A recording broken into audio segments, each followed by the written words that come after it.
Hello everyone and welcome to some, well, you know what? I just thought we should revive Train Tuesday, shouldn't we?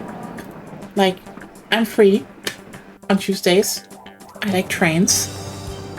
There's going to be more train games coming up. This one's getting still updated. So, might as well build more trains. So, hello Sophie. How are you doing? And let me just check.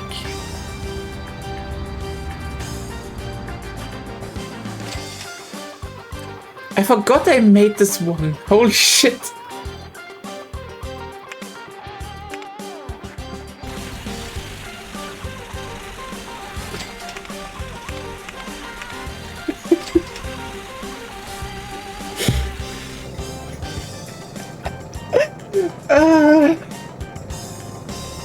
I'm getting Trains Tuesday High. I'm getting flashbanged by my own dumbass scenario. Wait, let me check for 1 second in the editor.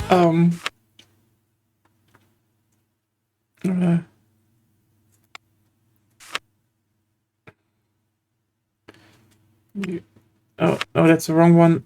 Wrong. Is it?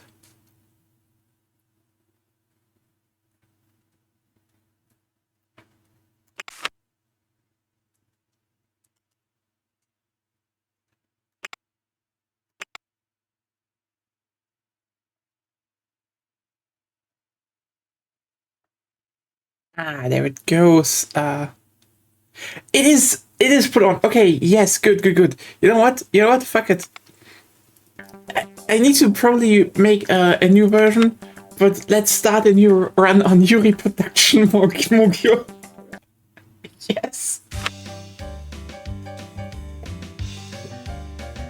Let's get a name. What's a good name?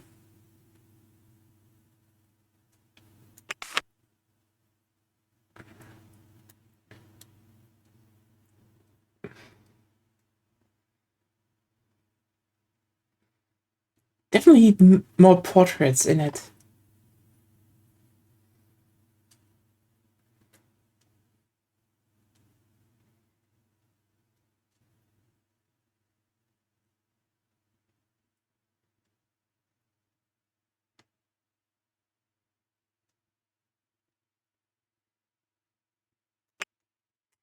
Okay, Yuri Gaga. You know what? Why not? I know what you did there. Which colors do we want to run? Which colors and name for the company?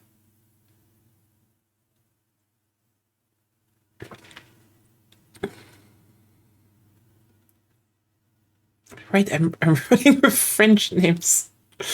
Because this is lesbian.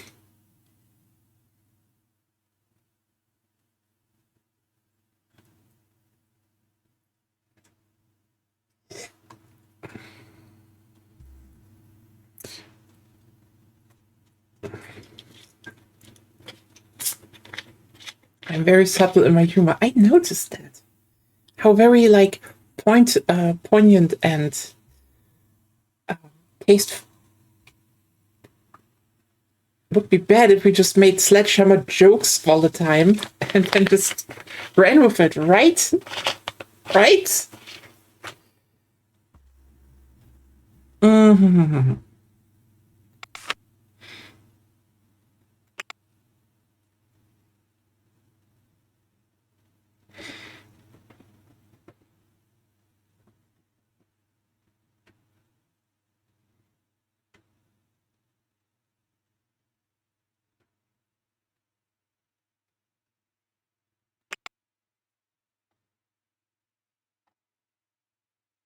Saint Quentin. Mm-hmm. Wait, I think I couldn't zoom in that far in beforehand. Look at all those pixels. Nice. But yeah, we need a name still, but that's a different topic. Let's actually open up the map. We need the money. We need to make money fast.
I wish you for high-speed railway. Okay, absolutely then. It shall be made.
Also,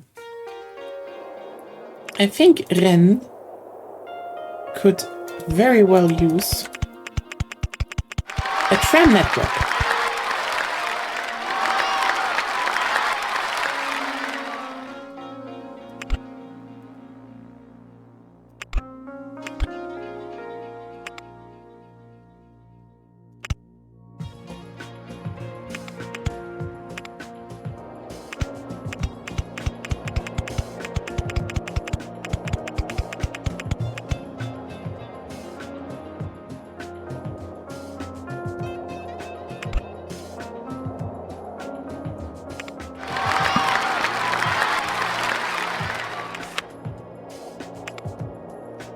Yes, first train. Time to oh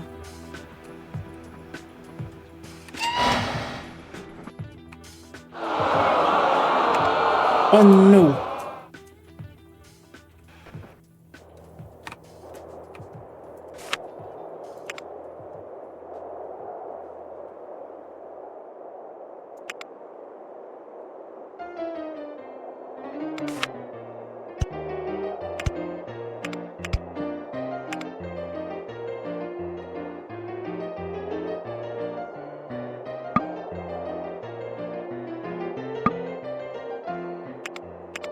Um,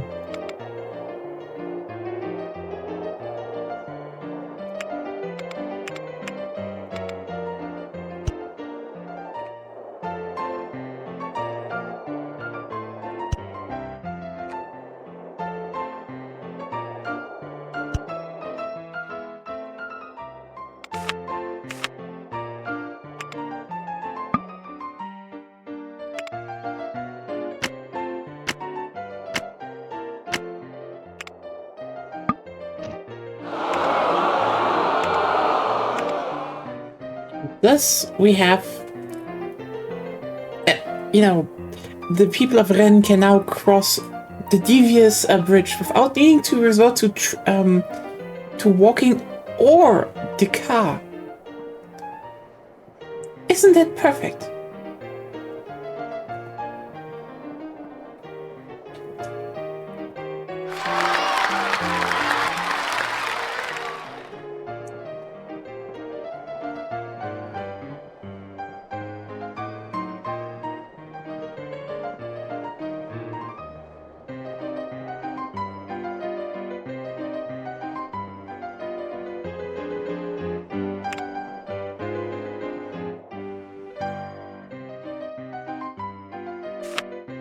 We produce food.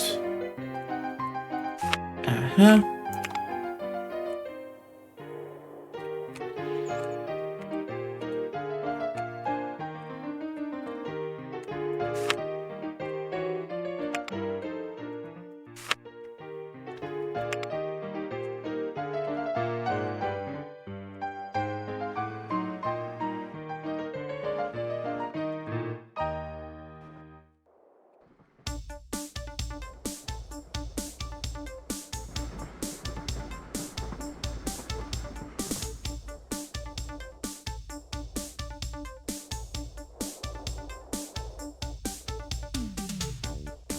Where's Vichy again?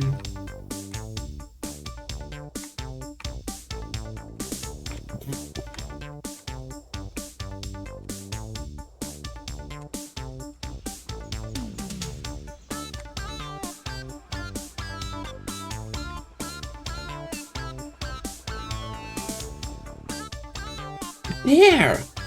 Yeah, I will definitely run a big train line through that one. They had it coming. They had it coming. So, how is everyone's start into the week going?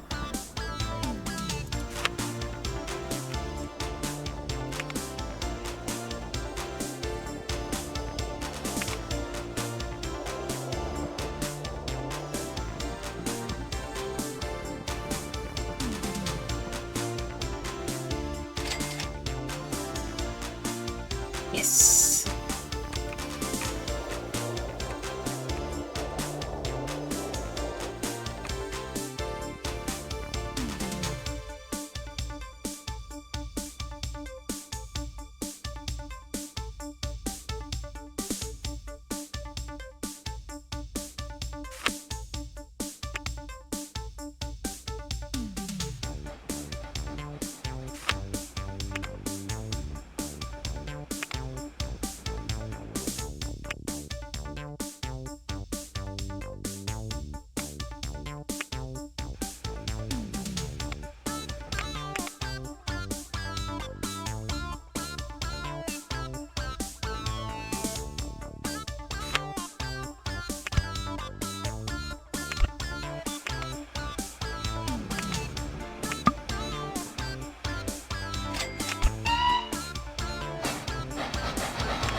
I mean, you know what? That I would say I'd be very surprised if your gayness would have changed suddenly from the last time we talked. That doesn't happen usually.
Damn, it's such a difference.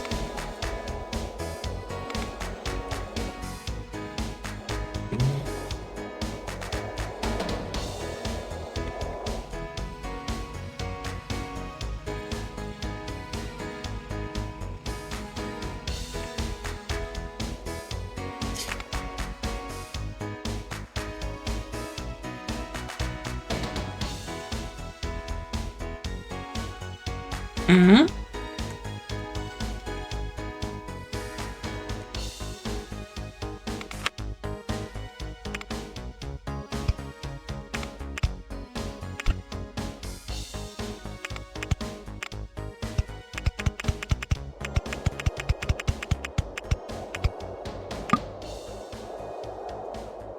Oh no, I still need to wait for that.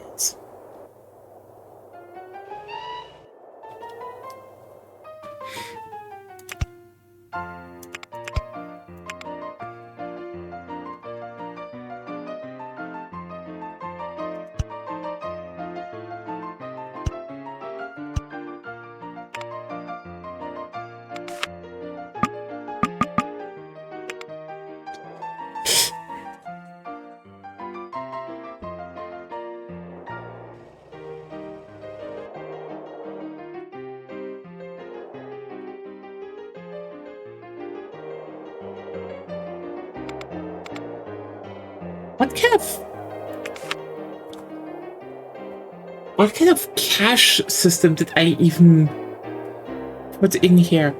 Was some God? What is DFL?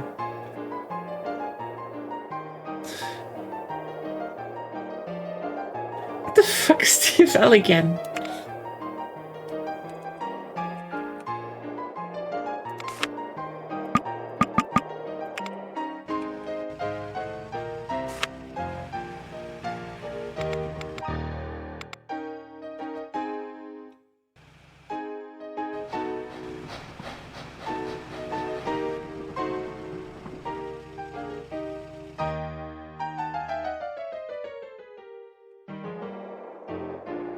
German guilders. I don't know. I genuinely do not know anymore. I was just like, I think chat was just like, oh yeah, you should take that because it would be funny. And like, I guess. And everyone is using, you know, everyone is using dollars anyway. So like, you know what? It's good to have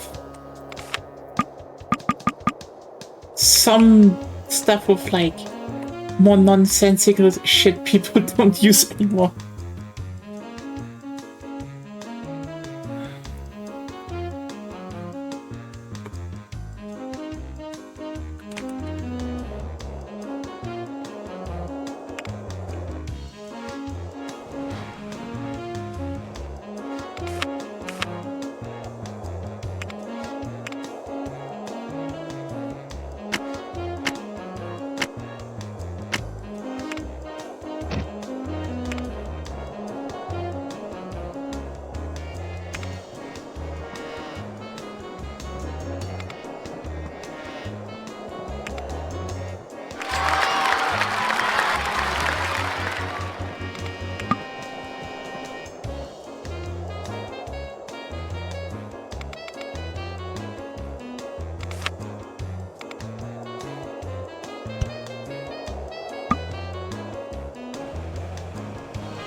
I mean, that's the beginning. That's where you just wait a bit, and then, you know, oh yes, it's starting to happen.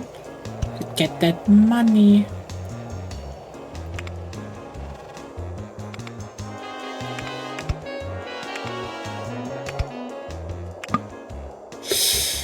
And now I don't have money anymore. The world is unjust. I just want to connect towns. Like, with trams. That act also like trains. Like tram trains. I don't know. Oh, God damn it. I'm in the minus.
You know what?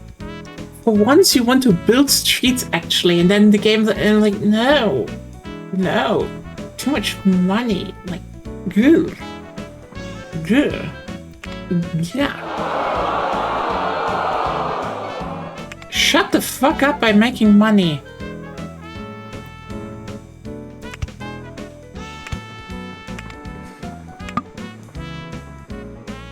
I'm doing the infrastructure they are not willing to build. See, they're already building near my wonderful new road. Huh? Who's improving the city now, game? Not you. Me.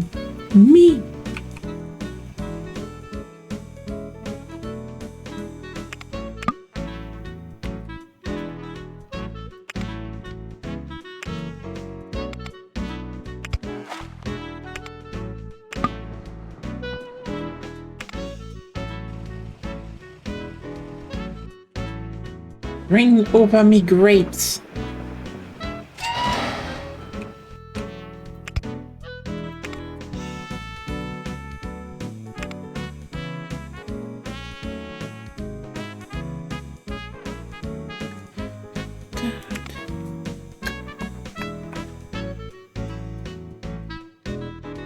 I mean, I'm profitable. I just need to, you know, connect shit.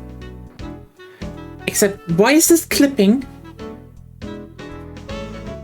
I mean, I guess.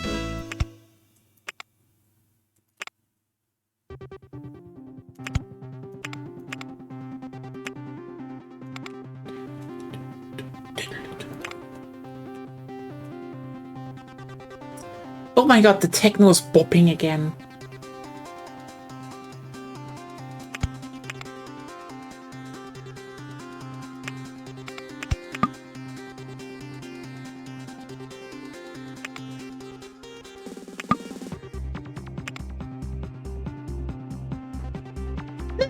That this game has a fantastic soundtrack. Yes, this game has a fucking fantastic soundtrack.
But yeah. It's been a bit of a day here as well. If you're wondering, oh Nia, why do you start today a bit later? The answer is, well, I had to go out and buy shit, like groceries, etc. And Dutch Gilder, ooh. Value with this used to be equal of value with the Italian floor. Oh, interesting. So we have German trains modded in the French countrysides using Dutch money. Perfect. That is equal with Italian money. Perfect.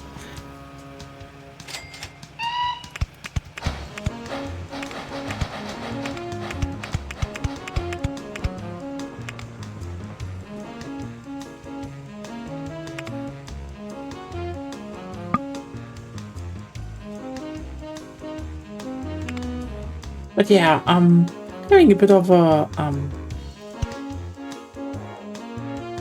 it just was like, oh, you know, going out, buying stuff for food, the European dream, yes, achieving unity,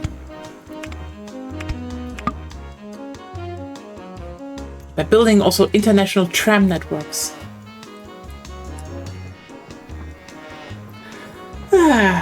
I mean, oh god, I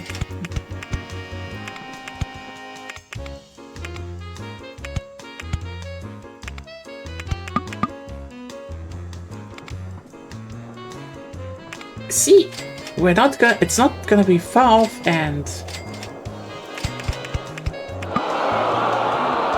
oh no, shut up game, I'm not going bankrupt. I swear, I'm at this point, I'm genuinely role-playing as the Deutsche Bahn for how much everyone's like, oh no, so many problems, shut up. What if that will, what if you take debt and shove it up your ass?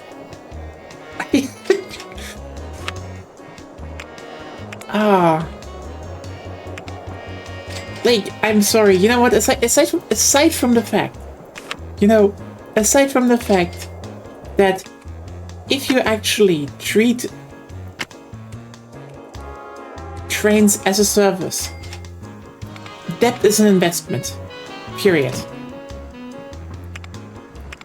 Unity via lesbian doms.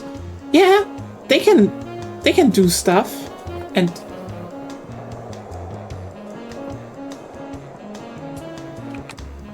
do important things. But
go.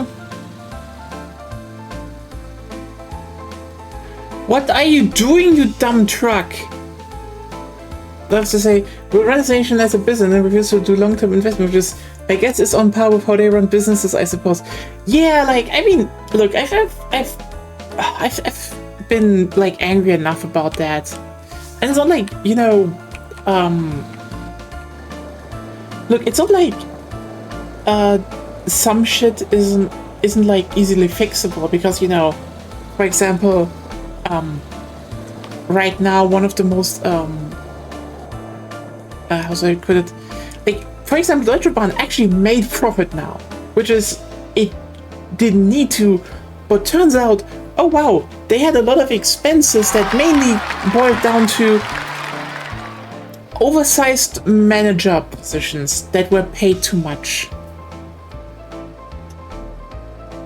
And here's the thing. In some shape or form, I will say,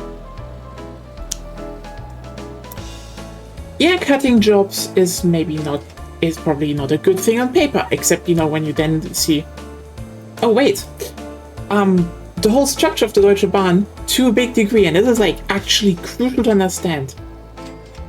Since its privatization was mainly so a bunch of rich people could cycle through it and enrich themselves based on bonuses and manager positions. Like, that's a thing that's been pointed out time and time again, that, you know, what has improved? Nothing really. But the manager bonuses, they shot through the roof. So like, oh boy. So, you know, when the new chef said, yeah, we're making money now because, you know, she just gutted a lot of manager positions that were not necessary, I stood here being like, what are you telling me? That there was a lot of shit that we didn't need? Obviously that was the case, you know? I'm not even surprised that was the case.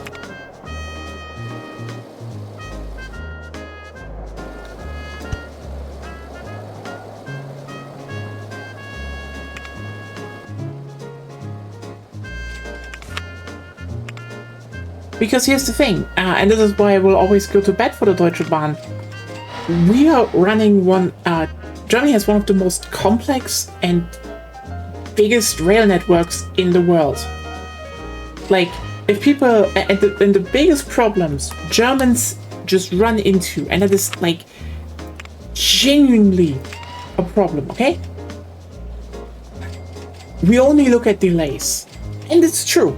We could live in a world where there are not a lot of delays. But the reality is, if you only look at delays and never look at how delays happen, why delays happen, and crucially, what is like, you know, what you need to fix them, you will just like run endlessly in circles, because like, look, everyone wants to have a train system that works, but no one actually wants it, you know, wants the things to happen. Because, for example, a thing I'm seeing right now going around, and I'm just like, I have no fucking, and I mean zero, patience when I see this. People just going, oh no, one half of the Rhine railway is closed during Gamescom. Oh no, what horrible thing. The most oppressed class of them all. The gamers can take one side of the railway network on the Rhine. I'm sorry to say this, but you know what? As much as I know this is going to lead to a lot of, you know, full trains and rescheduling, etc. And yeah, it kind of sucks. This was planned for months. You know that the right railway line was going to be closed down was announced months ago. Everyone who fucking is now Pikachu facing never fucking planned around that. Also, the train network is more important than Gamescom. I'm baffled I need to say this, but the train network is more important than Gamescom. Oh no! We have one bad Gamescom. Oh, who cares? Next year it's gonna be better. Also, why do I need to do it now? Okay, so here's a thing called Fahrplanwechsel. It happens 2 times per year, basically because trains especially when you have a very big and rigid network, need to be scheduled. You cannot, and I mean crucially, you cannot change that easily. That is why it's only happening once or twice a year. Meaning, if you make some major overhauls, okay, and also crucially, major, investments into a network, like for example, I don't know, expanding the capacity on one railway line or adding new stuff to it, that needs to be done at a certain point. So I'm sorry to say this, but this has to be done now, because if you actually look into what they're saying there, yeah, they're also making the groundwork for a later expansion. If they don't do it now, they can't do that later, and then they are not going to be ready for the, change in the rail network plan, which is going to happen, by the way, in January. And you're like, oh, that's still until January. Let's count down months. September, October, November, December, that's 4 months. 4 months. 4 months where they can build. If they're lucky. Because you know what can also happen in November, December? Frost. You know what frost does? Fucking it just blocks shit. Like, one of the biggest problems they had with the upgrade of the railway network between Hamburg and Berlin is that it was literally delayed 4 months because there was frost. They couldn't build. It was impossible by the laws of physics to do the work correctly. And like, oh, but why are you doing that now? Because the heat waves are going away. That's also right. You can't build railway networks during a certain heat if you're not planned for that. Gamers could not survive Zealand. You know what? Yes. And then you're like, oh, but what if the trains are delayed? Okay, do they arrive on time? Oh, boo-hoo. No, they still arrive. They don't arrive on time. Okay, good. What is the problem? I mean, I swear, I want to know what is the problem. Because yes, that is inconvenient, that is shit, but you can plan around that. We're gonna go on a train ride in 2 weeks or so. Nothing major. Okay. It's gonna be a bit of hell because we're going to go on a train. Wait, do I want to flex a bit about why the German network is great? Yes, I can flex a bit about why the German network is great. So, we don't not only have dedicated night trains, we also just have trains that run at night. Shit that other countries don't do. Period. I don't think maybe the Netherlands have 1 or 2, but crucially, if you want to take a TGV at night or something, like most railways, they don't run at night. Planned. They just don't do that. We can hop on an ICE at 22 and arrive at 6 AM in Munich. Is that 8 hours train ride? Yes, but... Ren no exception. What the fuck, Ren? Anyway. But yeah. We can do that.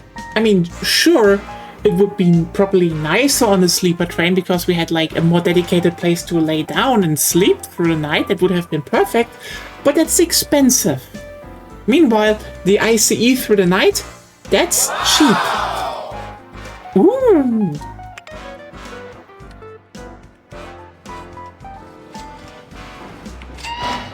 So yeah, I'm sorry. That's just a good thing. Anyway, yeah, the network needs to be fucking fixed up. That's a big thing. But then oh, do we want to talk about what's the actual problem? We're not building enough. Yep. We're missing the new shit. Yeah, I mean, I said this before, but lol. What are we doing here? Look, the fact that they're even laying the groundwork for, new railway lines and capacity in Cologne is good. I'm generally all they say what they're doing there is great, but the counter argument is, but Gamescom, fuck off.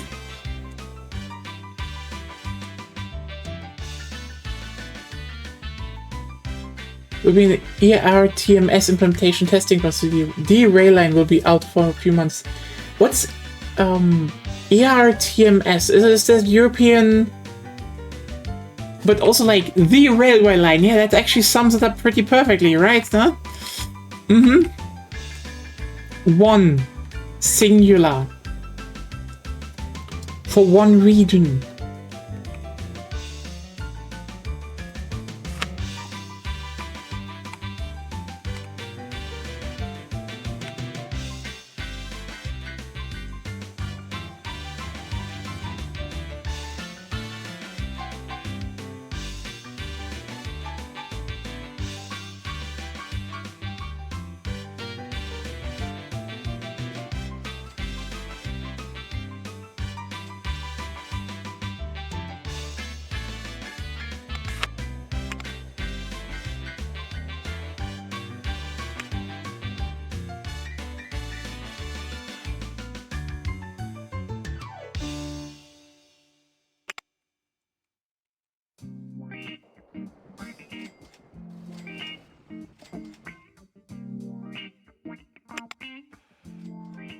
Rail traffic. Ah, yeah, I thought so. Standard rail. You know what? It's so funny that we still bitch about that, because like we have some railway lines where we use that in Germany. They upgraded some now. They didn't upgrade all of them because turns out, but then people are like, oh, but why are doing that later? Look, it's not the.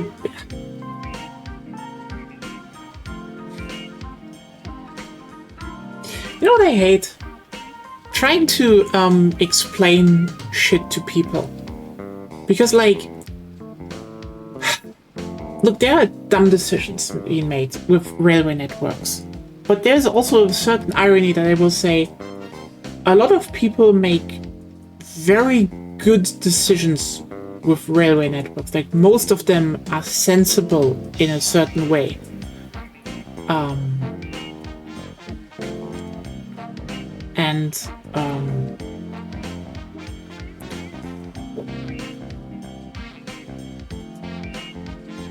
Then you hear people from outside coming, especially people from America, I would say, where I'm like, shut the fuck up.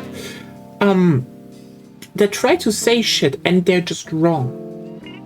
Like, for example, I think one of the biggest things I genuinely fucking hate to hear is the whole,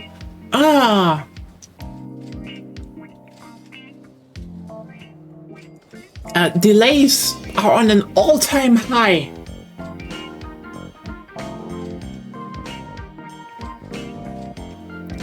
Wanna do a fun game? A fun little game. So, what are the primary causes of delays in trains?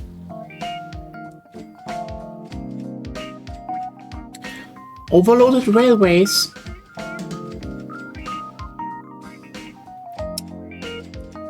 and work. So when people work on the railway, it will create delays. So, wow. If, let's for example, a country decides to, let me spitball here, work on their most overloaded railways to upgrade them. Would that cause a record delay? Yes, it would. With just a few more high-speed planes. They could. Look, I'm still sitting here being like, it is a fucking crime. There is no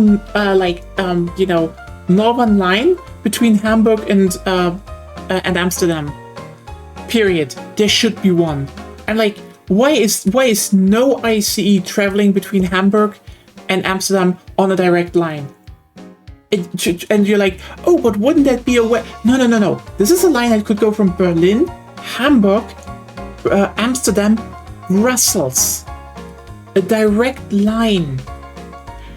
It would save a lot of time, and also, crucially, look, we're like the North Sea people. We like being together. Like, I'd travel to Amsterdam. The one connection we had is now, you know, the thing is, we had one Dutch company was like, oh yeah, we're offering now a direct connection between Amsterdam and Hamburg twice a day. I'm like, you know what? That sounds cool. I might take that, you know, somewhere around August or so was the plan to, you know, visit someone in Amsterdam to, as he wants me to, visit him while there are gays on boats, because he wants me to show gays on boats. I'm like, you know what? That sounds amazing. I want to see gays on boats. Problem is, it already shut down again. Amsterdam, Berlin, Hamburg, Copenhagen, Stockholm. Yes. Yes. We need that high-speed railway network up north. Yes, ignore it. Like, you know, we can have... Look, we can also have a... I will say, the direct line would basically feature...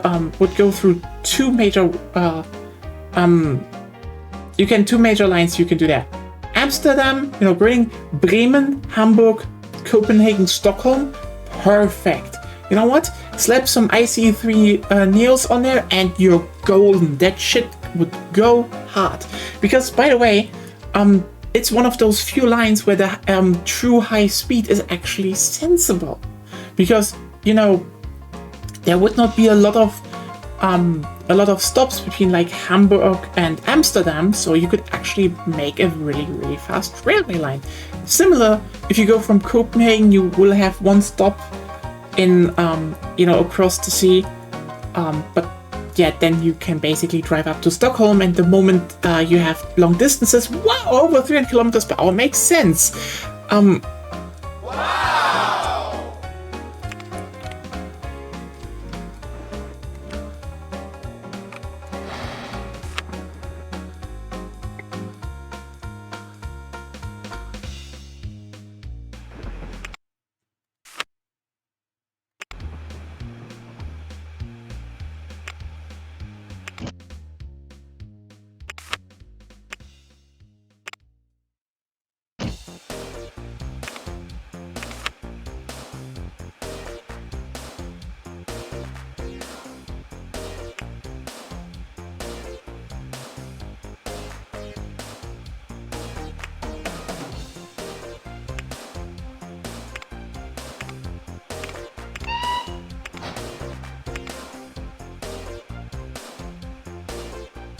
That's what I wanted to say next. Yeah, Berlin, Warsaw, yes. It would make so much sense. Especially since, you know, I'm just like, if you're probably going like, oh, but why Amsterdam, Hamburg, Berlin, Warsaw? Oh, what do you mean the high-speed connections between the party centrals of Europe? We would only need a line down to Prague and we're Gucci.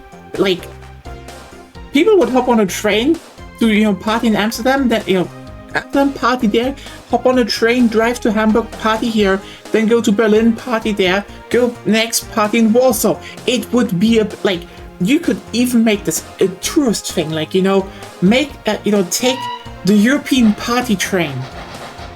4 stops, 4 parties. And, like, you know, the hottest clubs around. People would drive crazy.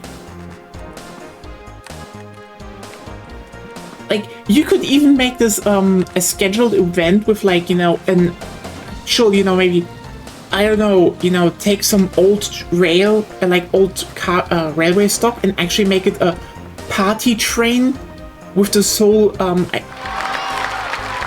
know, with the sole idea of just having a party and, you know, some alcohol between all the party cities. Oh my god, that would be really cool.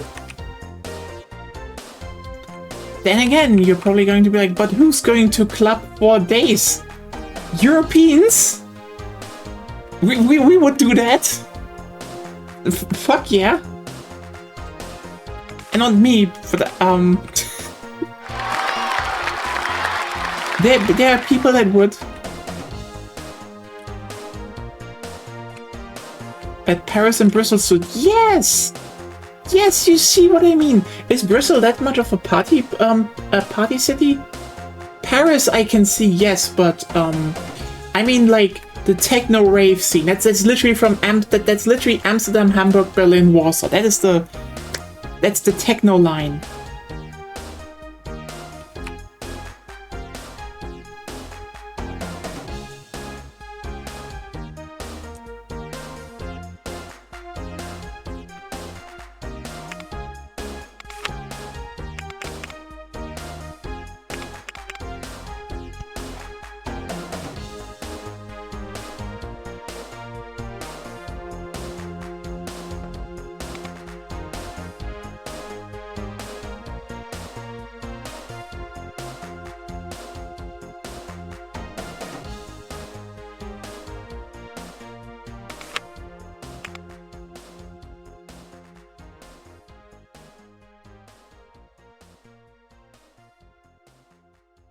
From Paris to Berlin. Yeah, you know what? That's not a bad idea. That's not a bad idea.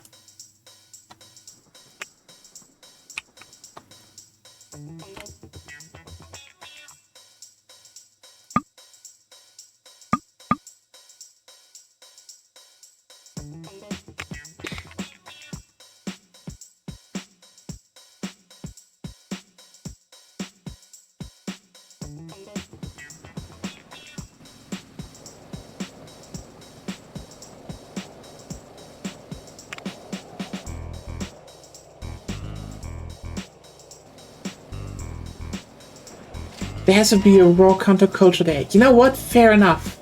We need to connect. We need to connect Brussels with the ravers.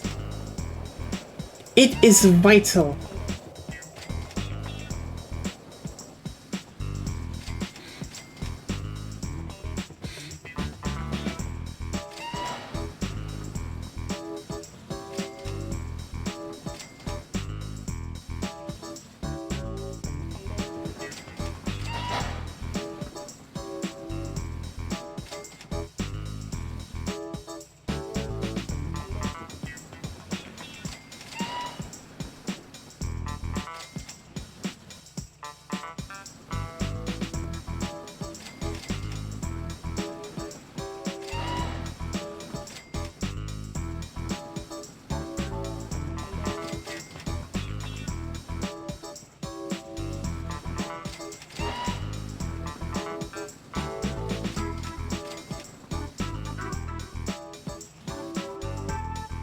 I completely forgot.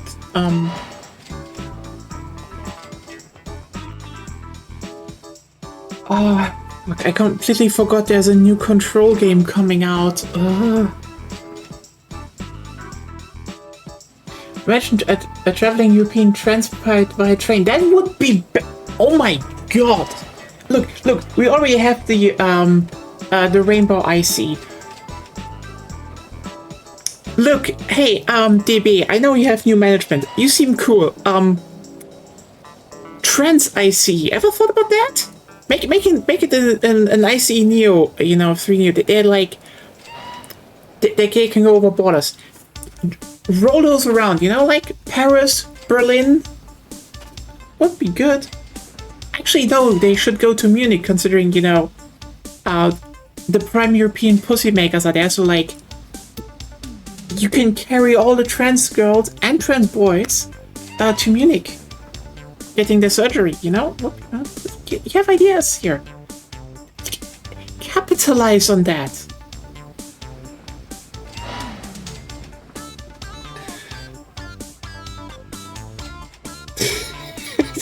You know what? Why is this stream already so cursed?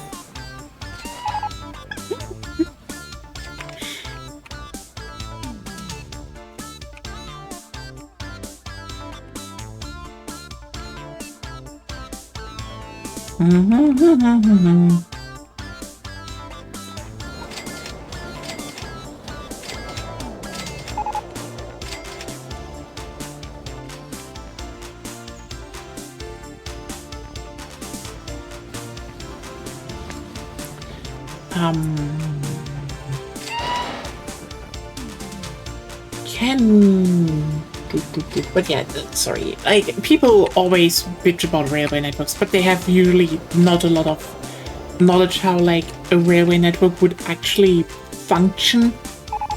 And it's like, it's tiring, you know? It's very tiring. Because at some point you just sit there being like, I don't want to explain this again. You know?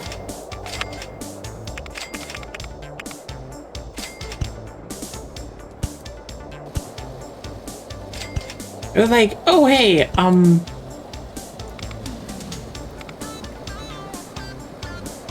the Trans Munich Express 6 day, all expenses covered. Get your new German engineered pussy installed. You know what? Again, it would look. I'm just saying, okay? I'm just saying. We're too humble because, like,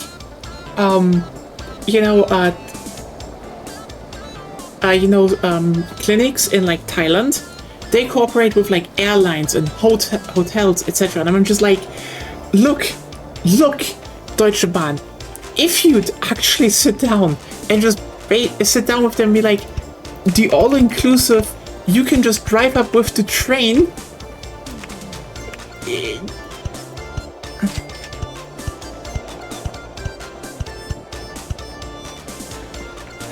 You'd make a lot of money here. Also, it would just be like very good publicity.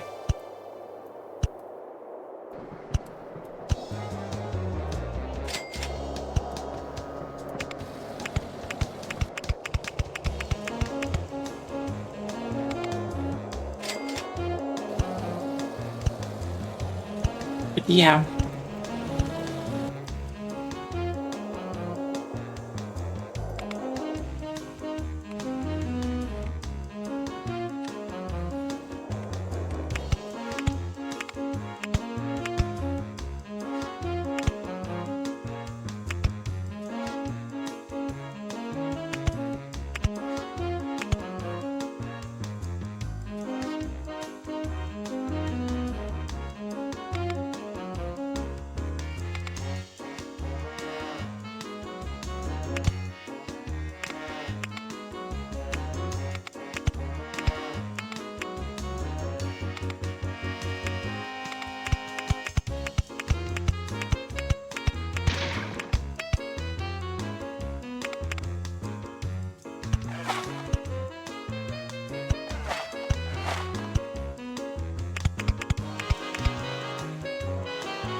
Yeah.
But yeah, if we talk...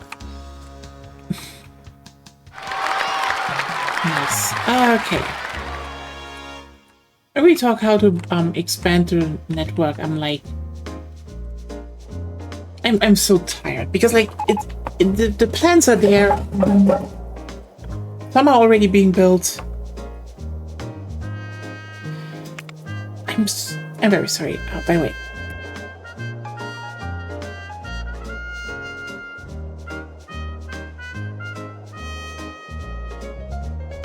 Okay. Like, that's the thing, where I will say, I don't think a lot of train games are like modeling capacity correctly. Maybe, maybe we will see that with what's it called again? Transport Fever 3, but who knows?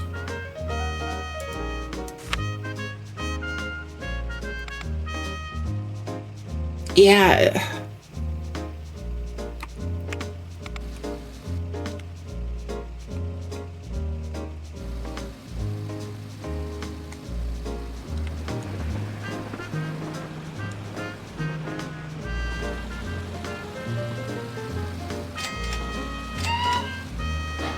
I think the worst part for me, like, factually the worst thing that I genuinely have to hear over and over again, which just drives me up the wall slightly, is the fact that people keep hearing like incomplete things, incomplete knowledge of things, and then just are like, I know what is the problem. Like, for example,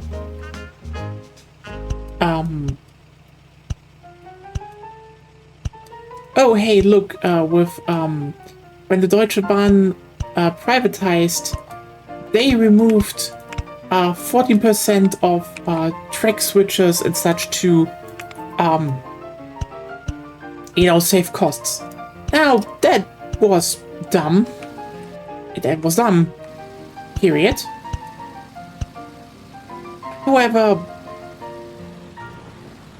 what's going to come now? It isn't the problem.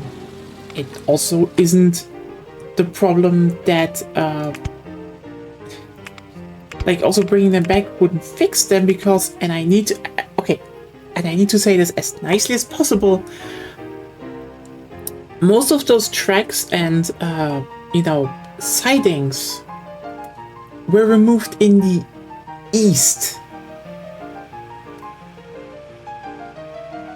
Remember, there was this whole thing of reunification, and we had two railway networks, the West German and the East German. And the thing is about the East German, and this is like very crucial to understand, there is less going on there. That's like when you actually map, delays on a map. You know what you would start to see? They're mostly all in West Germany. I mean, it is true that, we need more sidings. That is correct. Like, a bunch of shit needs to be done. But also, well, I kind of hate to say this, the sidings and rack switches they removed were, most of that percentage was in the east. Now, somewhere in the west, and yeah, those obviously should be built back, and guess what, they actually have been built back already long before that, because turns out it was very stupid. The thing is just, and that is the part that we never ever dealt with, and that is the part that will strangle the network to its fucking end.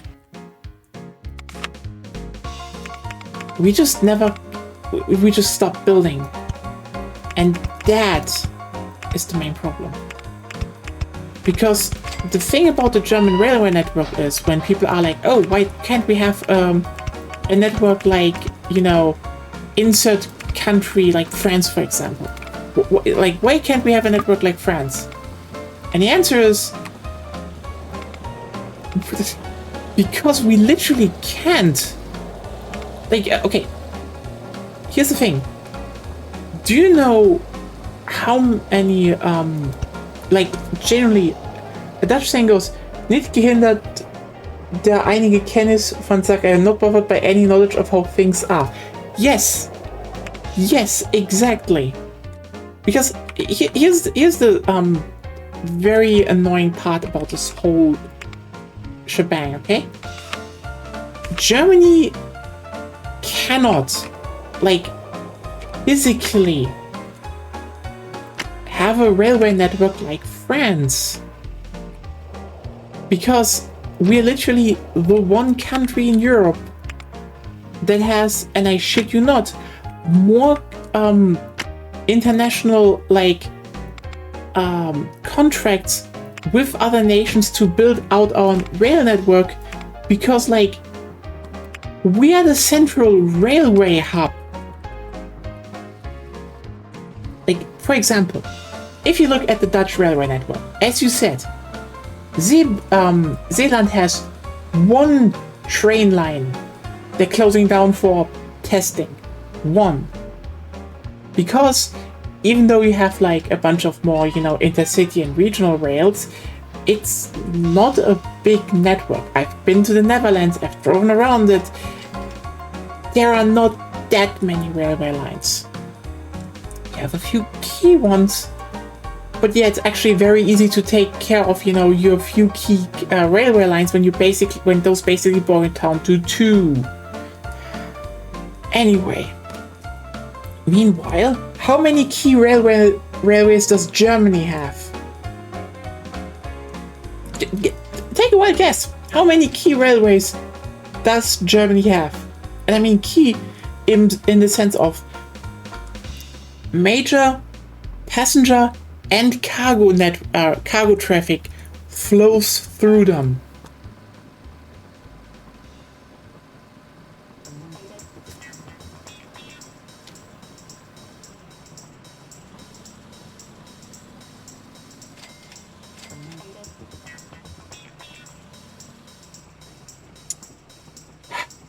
So basically, you have. Let's start with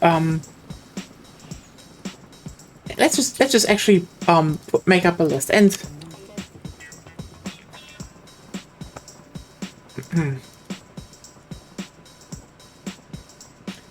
I mean,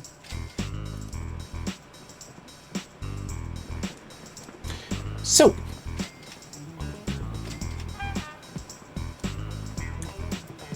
basically you have very obviously a major one is between, well, the Rhine ones. So the Rhine railways, you have the one around Cologne, you know, between Cologne, Düsseldorf, etc. And those are two. There's a left side and a right side, two already. Two to cover the same route, by the way. Two. Completely overloaded. There's the one, there's two between the Ruhrgebiet, there are two through the Ruhrgebiet, so we are already up to 4. There's the one between Hanover and Hamburg, which is already 2 more, so we're at 6. By the way, then there's the one from Cologne to the Netherlands, because that one goes up to, yes, Rotterdam. 7. The Rhine railway line between Mannheim / Karlsruhe / Freiburg, Basel.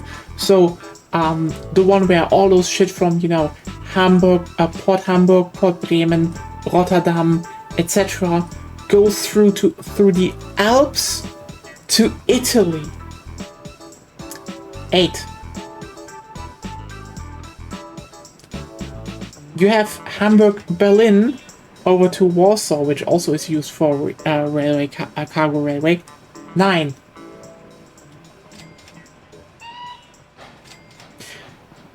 Hamburg, Copenhagen. 10.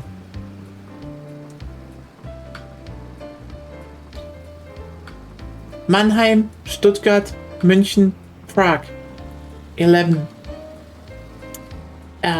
If they didn't kill it off, by the way, we also had another one between Stuttgart and Zurich. But you know what? Let's just keep it at 11. You know, that's by far not all of them, because cargo rail also goes from Hanover to Leipzig. So technically, we also have more there. But like again, the moment you go to the to like to East German stuff, it usually isn't that much. The railway line Munich, Nuremberg, Berlin, Munich, Nuremberg, Leipzig, Berlin, that one actually goes really well because, you know, not a lot of railway stuff is there, and it's a new railway line built, so, you know, but there, you have it, 11 at the very least, completely overloaded railway lines.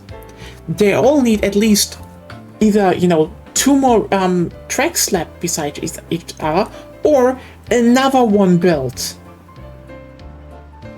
Because they're overloaded, because that's the thing. Even if we gave them all the switches back, all the sidings back, which they, by the way, did in a lot of cases. Like, the current upgrades they're doing between, you know, Cologne, Düsseldorf, etc. A lot of these are there to increase capacity in the ways that are possible. So, for example, between Hamburg, they build new sidings. Another big thing that they're currently doing, they actually announced that on the thing they're doing in Düsseldorf, etc., is that they're actually not only making the S-Bahn station barrier-free, that's nice, they also are extending it. Why? Because if there are problems, they can then reroute a regional rail through those station platforms because they now fit the station platform, which again lowers, you know, opens up capacity. Problem is, this will never fix shit. Because again, an overloaded system just needs more railway lines. And we're not building those because that's the problem. We can talk about a lot of things that made the problem worse, but the inherent problem of the German railway network is that we started funneling more shit through an existing network without actually expanding capacity there.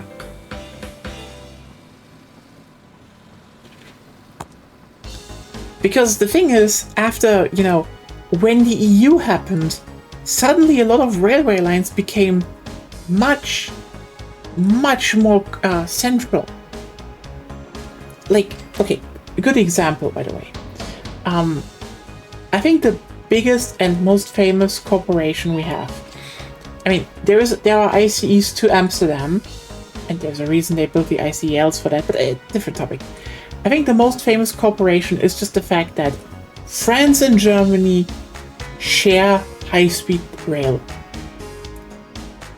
TGVs run through Germany, and similarly, ICEs drive up to Paris. Major win for European unification. Those are essential lines. They are so important.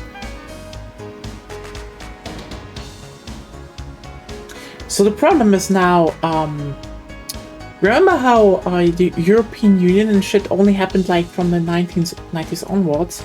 So suddenly you have a lot more cross-border stuff and more trains running through it on, for example, railway lines that never really thought about having that capacity.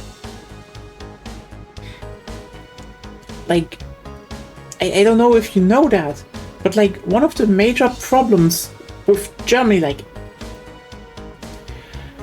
so all these things people in 1900 would not have believed. Yeah. Also, a big thing you need to keep in mind here, while there are some railway lines that were literally built by Germans that the French just conquered, yes, give them back. That was ours. No, like, sorry, it's a bit of a joke. Like, look, elders look thing, and I will always joke a bit about that. But the thing is, people need to keep in mind that after 1918, and especially after 1936 and 1945, like, France and Germany were both not really keen on having, like, let's just put it mildly, easily accessible railway lines over the border. So for example, if you have a train coming from Paris and it wants to go through, let's just say, Mannheim, to Stuttgart, Karlsruhe, etc. TGV, you know, Stuttgart, Karlsruhe, Stuttgart, München, TGV line. Very normal thing. One of the routes they would take is through the Saarland. Now, there is a central railway line through the Saarland, and some that have not been that much maintained. But the thing is, this is a 2-track line, and it, truth be told, by the way, we put a bunch of work into that. Like, I mean, you all heard about Stuttgart 21, right? Did you know that this was not the only project? Yes, because Stuttgart 21 was like Stuttgart 21 / Stuttgart 21 was for about, like, you know, getting the train station ready for the 21st century. And they wanted to do that with a bunch of train stations. In the end, it became 2. It was Stuttgart, which they are still working on, and Saarbrücken.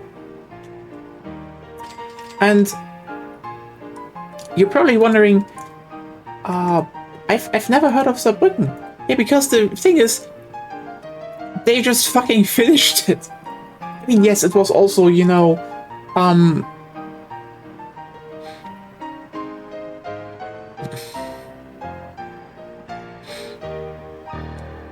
you know, it's basically like one of those, yeah, they, you know, had to overhaul it a bit and do some stuff, but it wasn't really that hard. And then they just did it. So yeah, and then just, by the way, they just added a tram train network.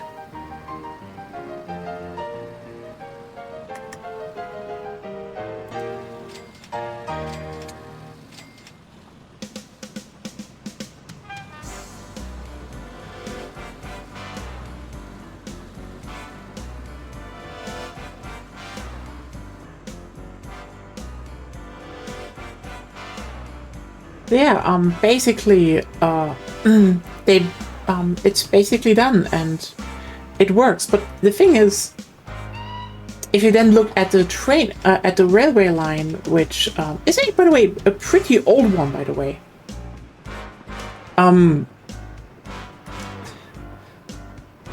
Like, that railway line is, was it?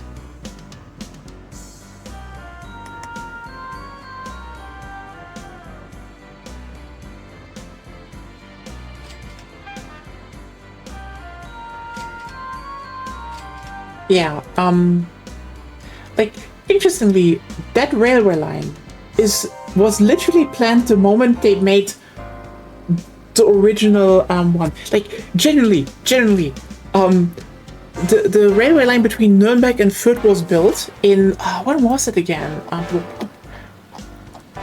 Nuremberg and Fürth was in 1835. 1835. And quite literally, this was in Nuremberg Fürth opened in December.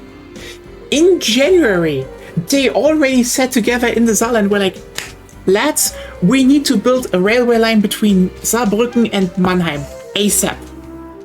This is vital.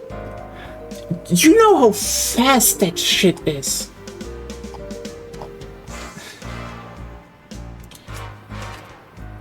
But they built it. That's an old railway line, by the way. They built one from Mannheim through, you know, to Saarbrücken. Like, and the thing is, that's a problem with Germany. So we're pretty hilly. Let's just put it like that. Like, especially south, there are a bunch of mountains. So if you look at, you know, a bunch of those old lines, you will look at the problem that there are tunnels. There's it's basically inside of valleys, and that's a problem because, you know, now you suddenly have a railway line that is really important where a lot of shit goes through, and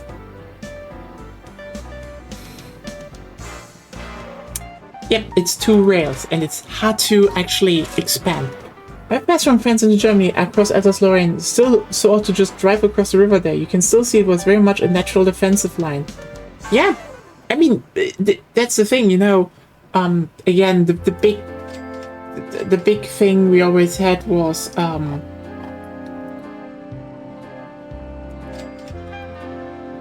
you know, I mean, the big dispute was like Germany was like everything German is everything north of the Marne, and France was like France is everything south of the Rhine. Centuries of war. So it's doable now. But the thing is, yeah, you suddenly have a railway line that was up until then a major one, because you know you can still go to like Trier, etc. But like it's a major one. But then suddenly all the international railway stuff is getting put through that as well, and suddenly you have a problem. Suddenly you think about the fact that this needs to be expanded. Actually, that's a problem, and then no one does it because basically no one wants to build another railway line again.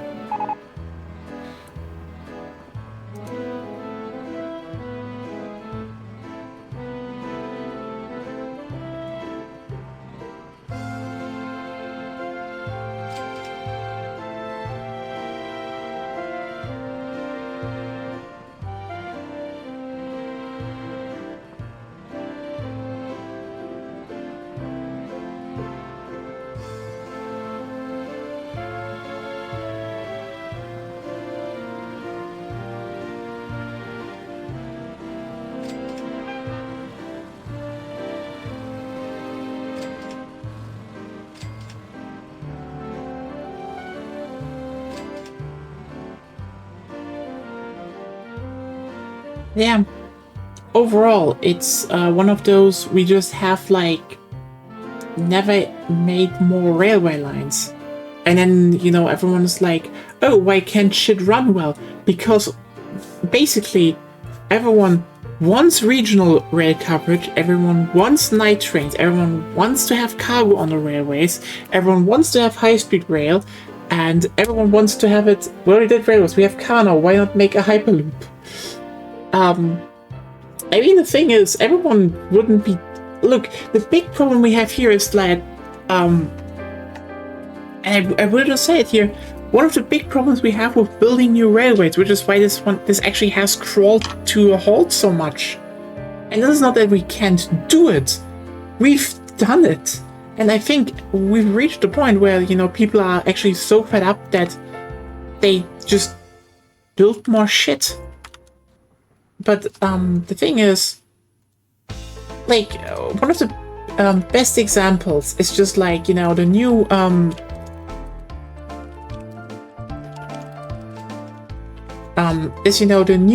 building new high-speed railway line between Hanover and Hamburg.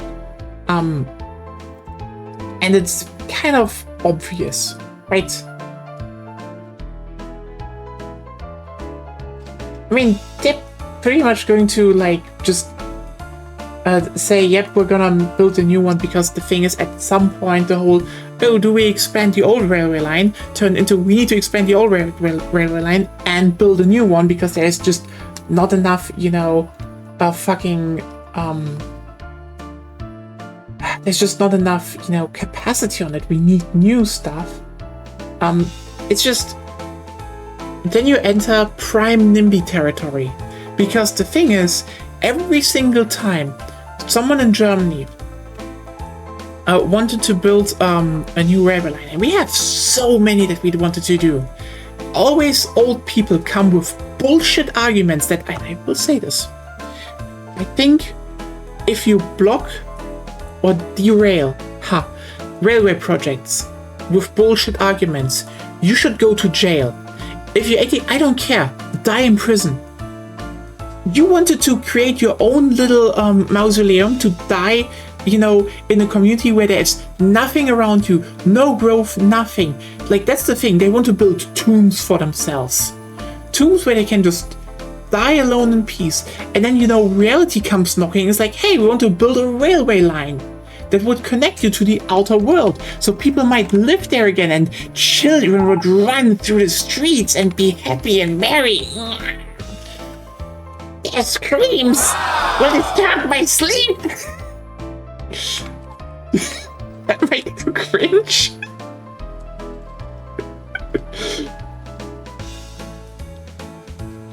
But yeah, that's what's happened. They just don't want shit to happen, so they just kill it off. And I hate it. It's just like, oh my god, why are we doing this? Why do we even talk about that? Why is it...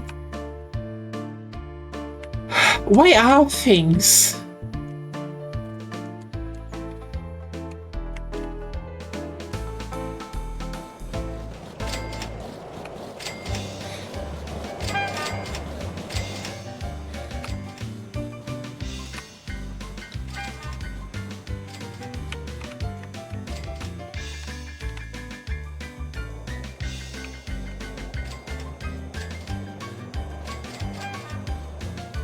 But yeah,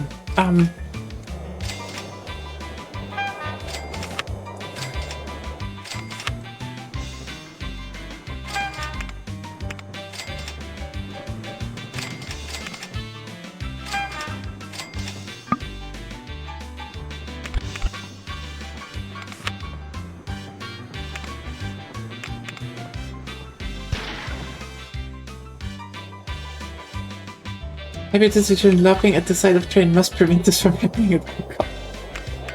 Yes.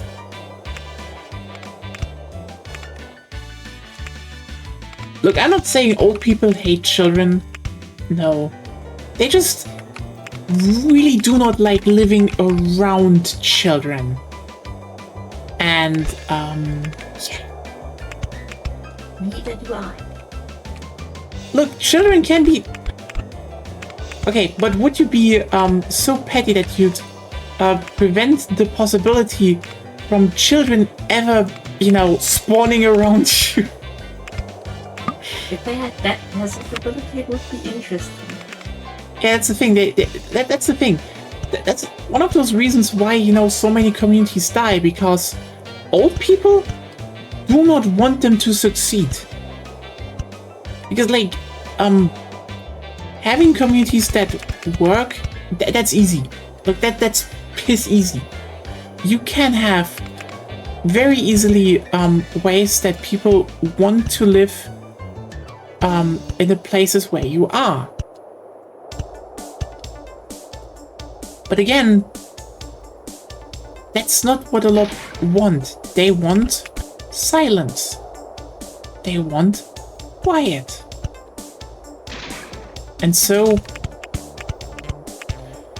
that's why you look at like,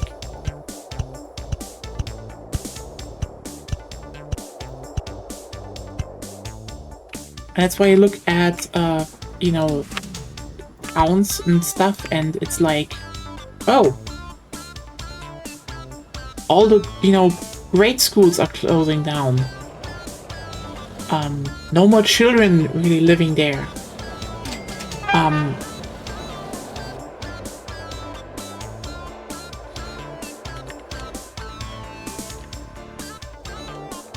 Like, I think one of the best examples I could point to is in the village where I grew up, there was a gelateria, so like ice cream, there was an ice cream shop. You could just buy freshly made ice cream there. That was the shit. Every single summer,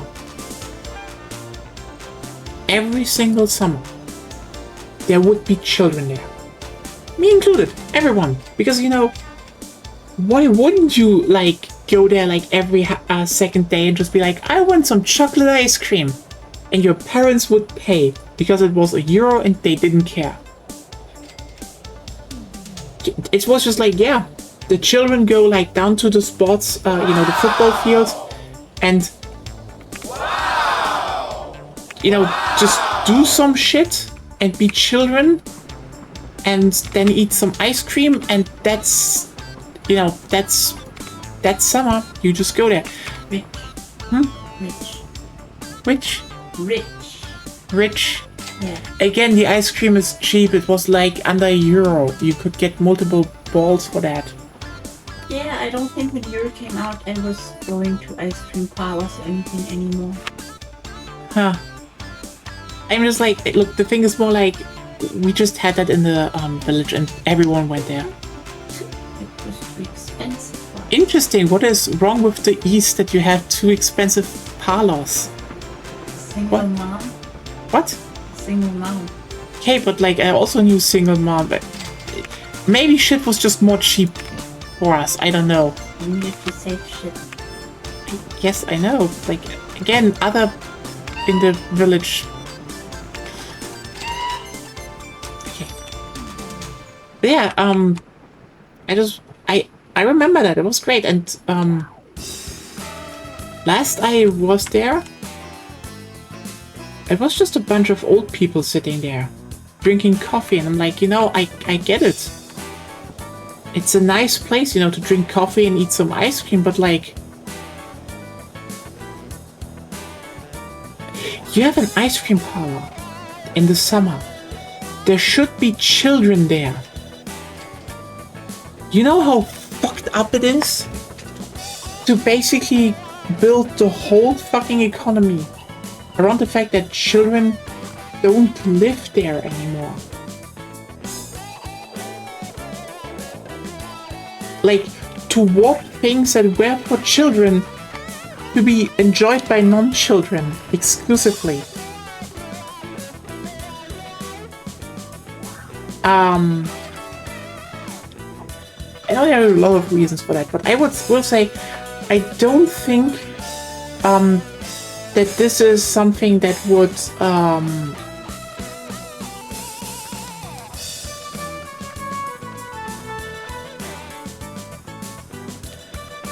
I don't think they would like really be that happy if more children would go there again, because then they would need to reopen the school and the kindergarten. I mean, at least they still have that one, but apparently that one had to move.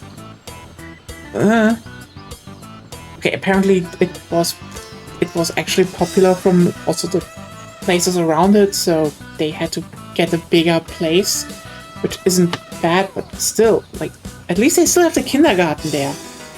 It's good. It's really good.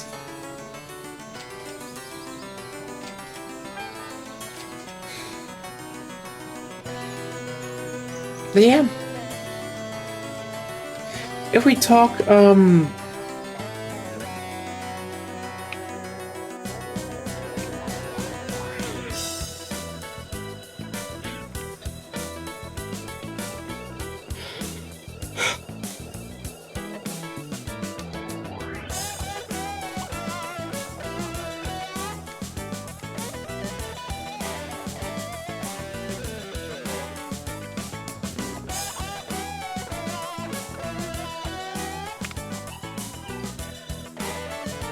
I mean, again, I do think this might be over soon, because at some point people just people are just like tired, you know?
Train constellation around 3:30 in the morning.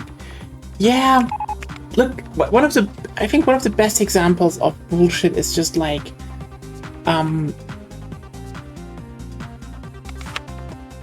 the Rheintalstrecke. So basically, this one is between Karlsruhe, Basel. That thing, it needed to be expanded massively, and they're doing it. The thing is,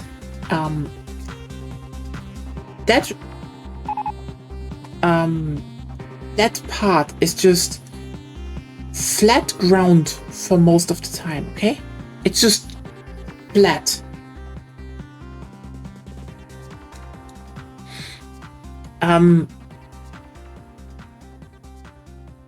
But because NIMBY started being NIMBYing, everything got so bloated and weird because they had like, you know, they needed extra tunnels because, you know, oh no, what if the train becomes too loud? The thing is supposed to be done in the 40s, so in nearly 20 years. Again, this is a shit that if, you know, the NIMBYs didn't get their way, it would have been done already. Wow! And I genuinely wonder if someone might actually just sit down and just reworks the whole fucking plan. Because it wouldn't surprise me. But like in the sense that they just overrule the NIMBYs. Because fuck them. Fuck this bullshit.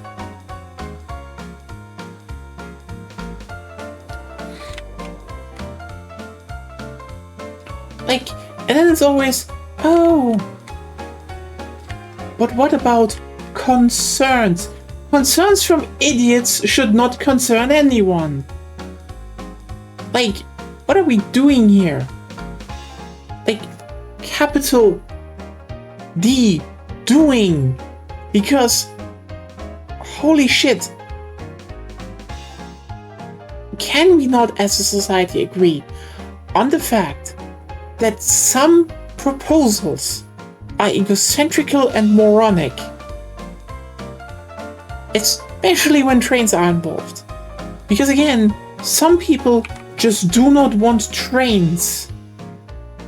Well, I have like weird problems like, but what if that train like is loud?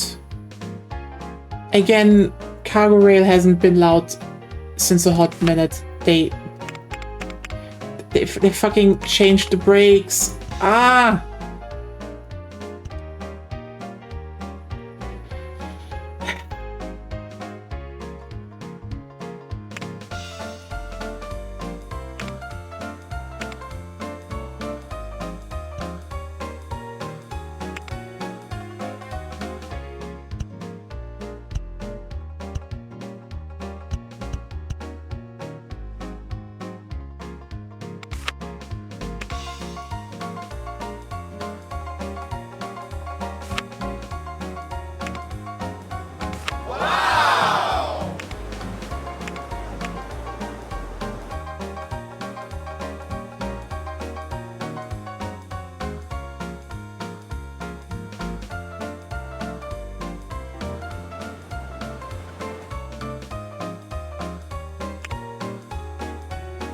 Legitimate concerns can eat my estrogenized blood. Yes!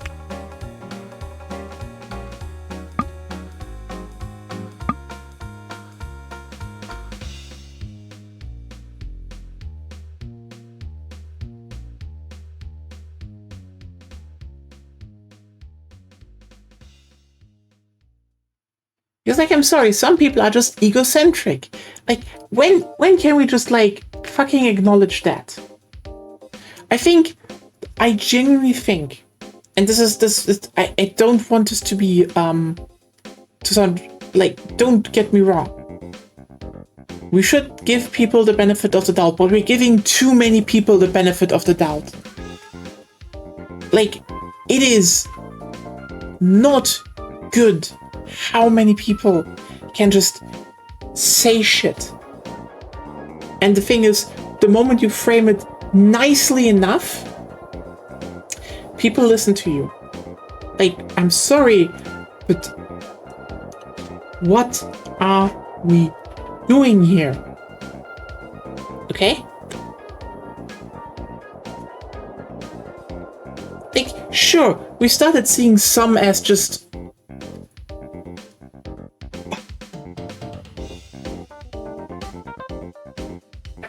Yeah, as like some, for example, just hate and racism that it is. Like, you know, for example, I would say most people can clock transphobia relatively fast nowadays. Most, I will say, most. But then never think about the fact that people can and will just fucking lie about the pettiest shit. Because, like, people are petty. Look, the thing is, and I think one of the, it will come to light, but it is sometimes just disheartening to see how long it takes. Because, like, for example, when we talk about railway lines, I think at some point we realized that most small communities that legitimately, on paper, would benefit from new railway lines going through their area hate them the most. And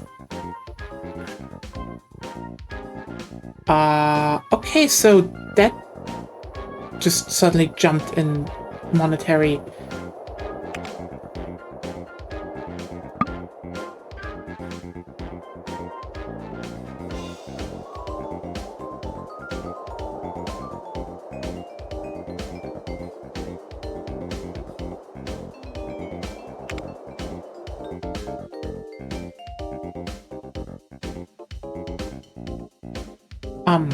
Or, you know, in other petty things is just, look, there are people that just generally think they are owed to consume every single video game out there.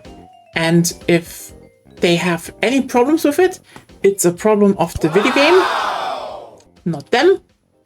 And so all the design has to be bent around them. Because, you know, but they know if they would say that outright, people would be like, wait a second, that's a bit egocentric. So they wrap it up in like language like, oh, but this is just about accessibility.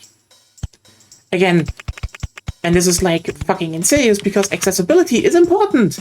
It's really fucking important. But at some point we need to just, it was just like, we need to realize that if people go and be like, yes, look, I'm just concerned about accessibility. And then they are just talking about, please make game easier. That they might not actually be interested about accessibility, but just about the very petty reason of they just want to finish a game without thinking about it. Which is a thing. It is stupid, it is insane, but it is a thing. But yeah, that's just the thing. I think a lot of people just don't realize how much people can be petty. And like, I don't even want most people to need to think about that. Because, like, let's be real here. A bunch of people have problems with that. And that's fine. Look, I'm not someone who goes around and says, like, for example, neurodivergent people. I know neurodivergent people have problems like genuinely clocking if someone is talking bullshit. That exists. And that's okay. But I think it should be even more on the, it should be resting even more on the shoulders of, you know, neurotypical people like me to literally go and be like, look, listen, people, these people are just petty assholes. It is okay to say that.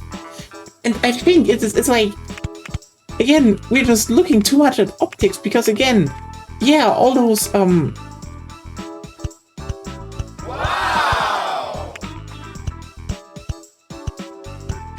you know, all those, you know, groups that are like, yeah, we just are concerned people.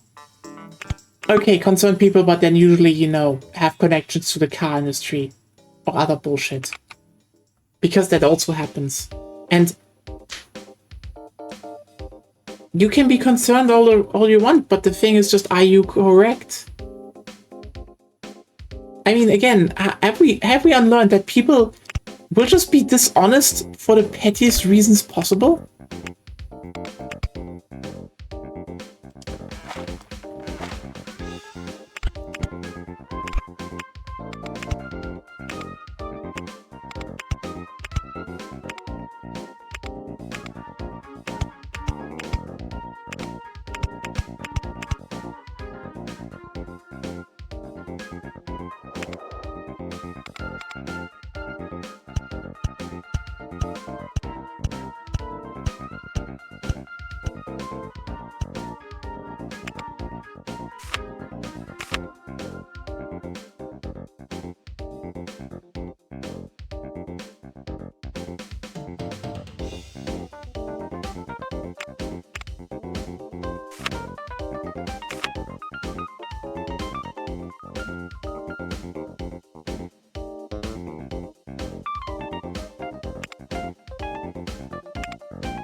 Give me money so I can transport the estrogen.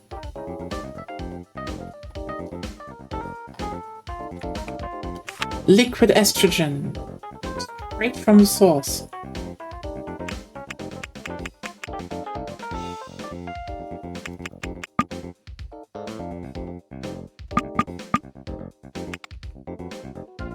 Anyway.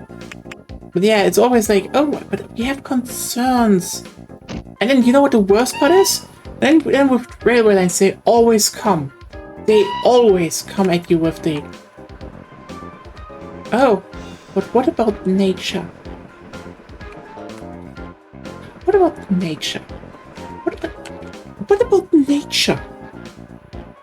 I swear, railway lines are factually the most unintrusive form of transportation that we have.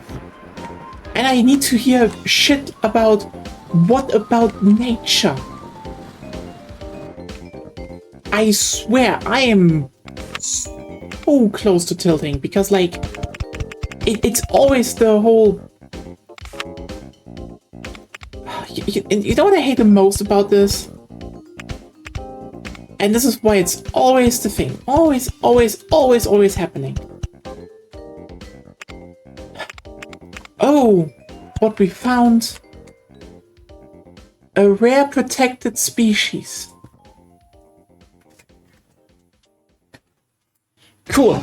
You know what I hate about this? You know what I hate about this extremely specifically?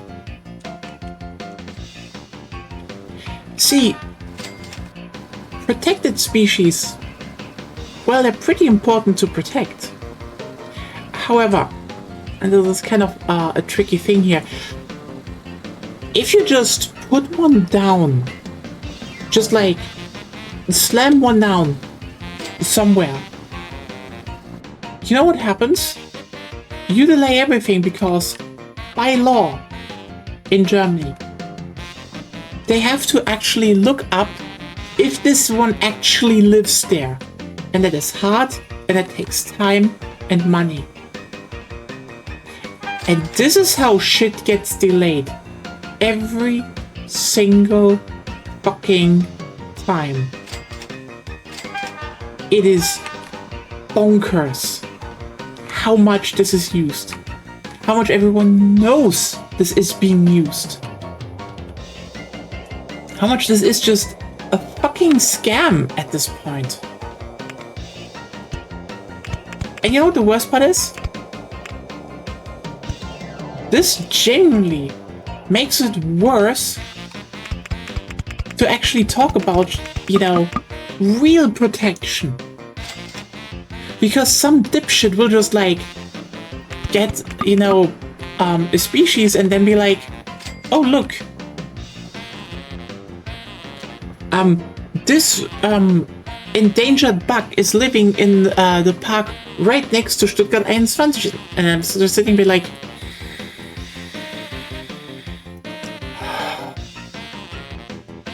Is this the only place where it lives?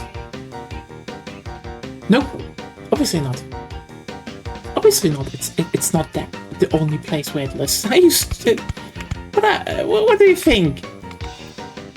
But it needs to be checked still if it is a significant population.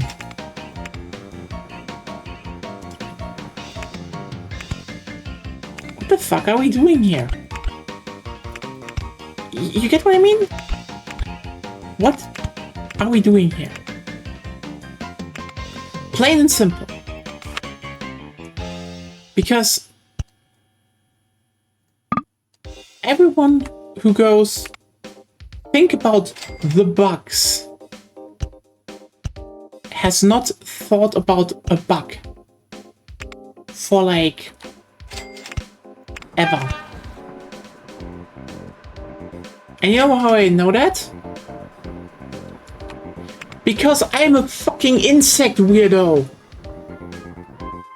When I see a fucking spider crawl up my arm, I go, oh! And my girlfriend goes, ah! And runs up the wall. She literally panics.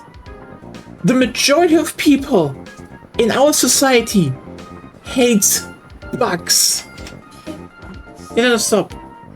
You don't, but the majority does. You're just fearful of them. You just kind of don't want to be around them. If there's glass between me and them, it's fine. Yeah. But even then, you know, if I tell, oh hey, could I maybe get like a terrarium with some bugs in it, you would be like, no. If they're not in this apartment. We only have this apartment. In which? Ah. You don't have an apartment full of bugs. Oh yeah, but what if I want to have them in the house? Buy another one. Okay. Terrarium, but with a snake. Fine. You wouldn't be scared of snake? No. I have no... Whoever snake phobia is called. How is snake phobia called? Chat, what is snake phobia being called? How can people even be scared of snakes? They're so cute.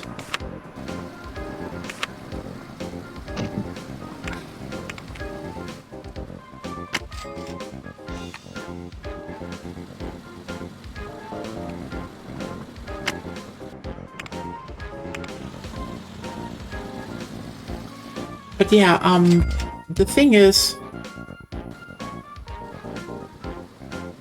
Oh, actually I need to ask a thing. Terrarium with a bug, but praying mantis. I think they're cute. Would you be okay with a praying mantis? Yeah. Would you also be okay if I took it out and like hold it on the hand and show it to you? I think so, because it's not a spider. Okay, so a lot of bugs are no, but praying mantises are a yes. They're cute. I mean, spiders are also cute, but as soon as they start moving Oh in yeah, my yeah. direct vicinity, I start getting a fight or flight response. Oh, but tarantulas are so fuzzy and nice. They're just French-shaped. They're friend-shaped that make my subconscious scream. For some reason. What spider is French-shaped? Yeah, they're all very odd. Yeah. But that means actually first goods delivered arrives in Charlotte. That's estrogens. The citizens celebrate they're getting estrogen. I'm force-femming a whole town. What? In Charlotte. In Charlotte. But Oh, Charlotte. but it's almost Charlotte. Charlotte. Can you rename it to Charlotte? Then Charlotte get estrogen.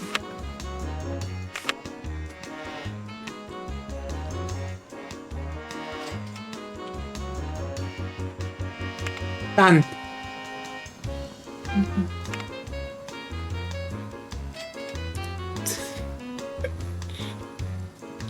Charlotte gets estrogen now. I swear, by the way, is Char called Char because it was supposed to be a girl in the beginning, and then they were like, is there a male name for Charlotte? And it's like, Char? Like, genuinely, is that a reason? Damn, I don't know.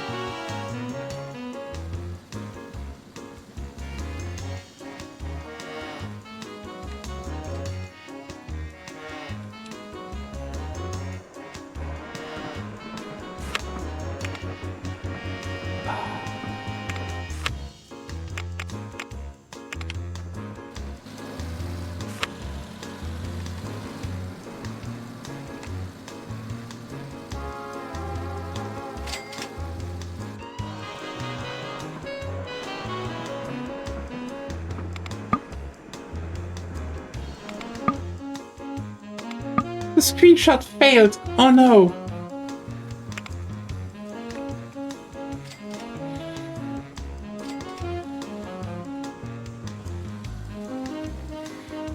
Okay,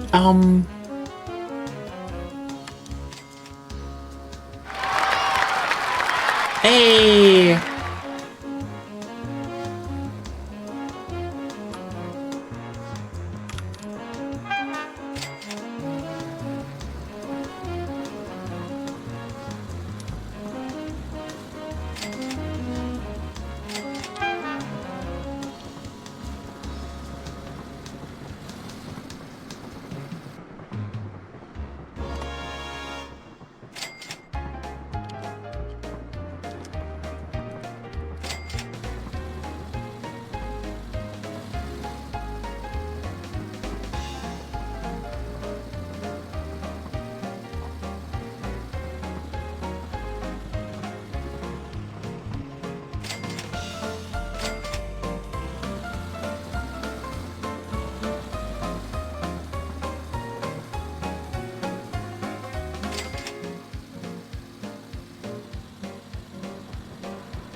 Hmm.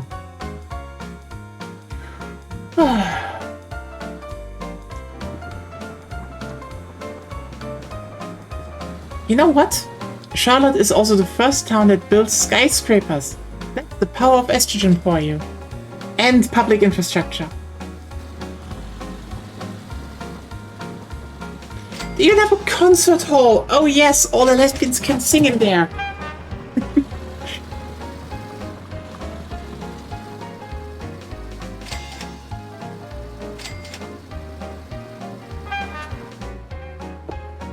And also I'm giving them wine for debauchery, because, crucial.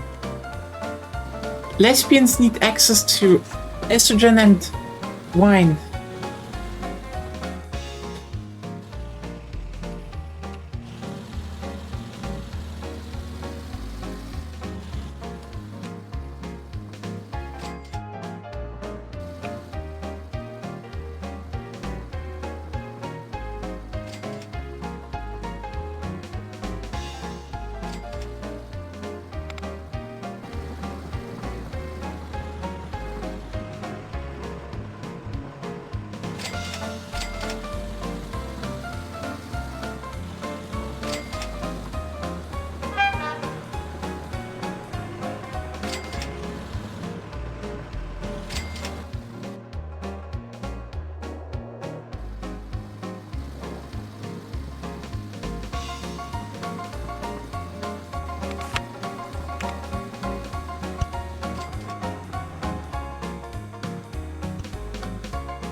We need to find out which town next gets some estrogen, but it's going pretty well. Ooh, Milan is also building up. Might as well... I could actually get Malosum stuff. Chat, do you think we should get Malosum estrogen? I think we should get Malosum estrogen.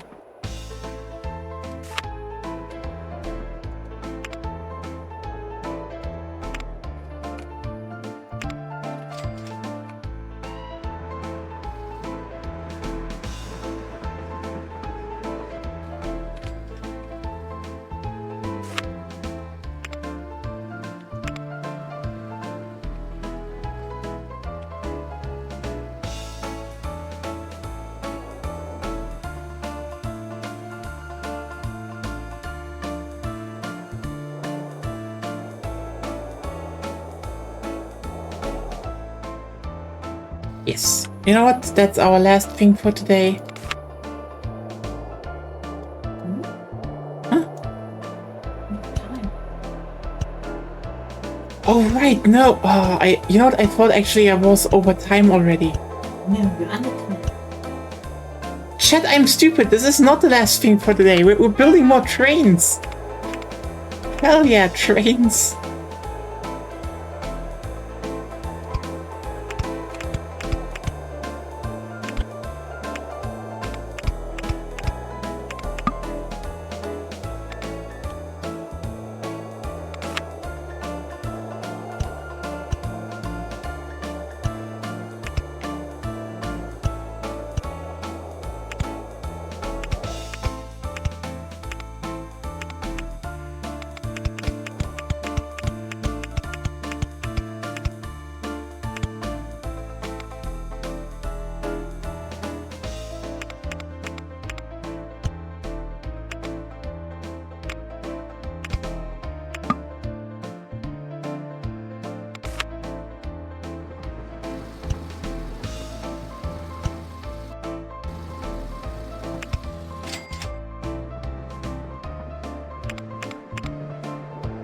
This is gonna be glorious bullshit.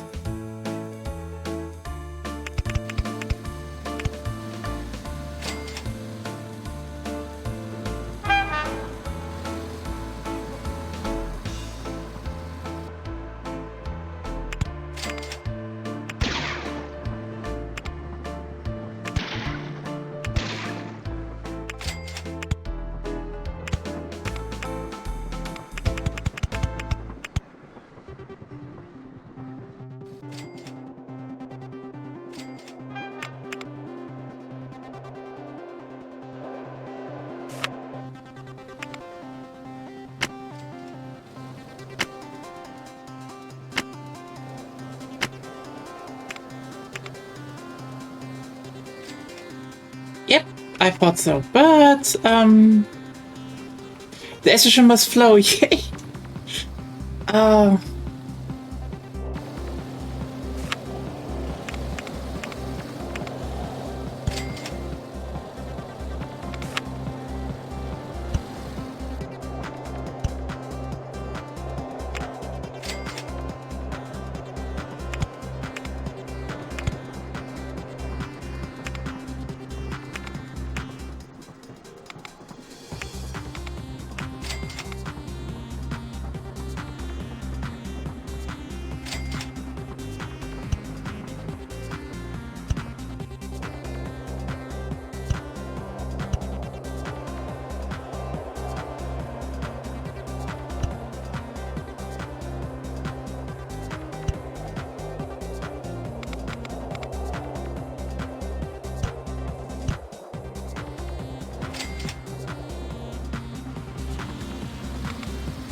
I mean, yeah, you all get what I mean. It's just, we need to...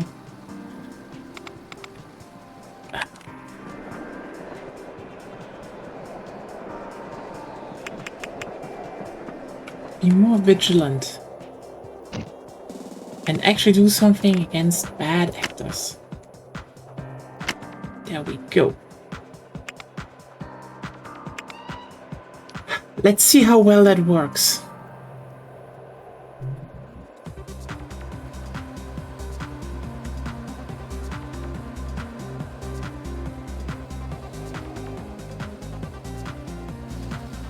Zugzwang, desire for train locomotives. Hey Lena, welcome. We just built the estrogen factory.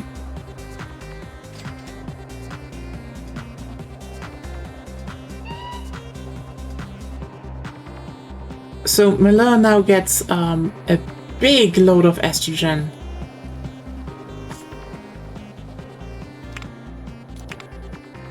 And fits perfectly.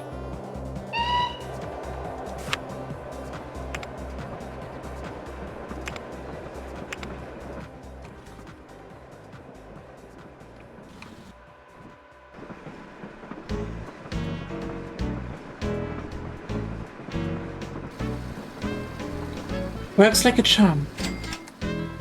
Yeah, how are you doing?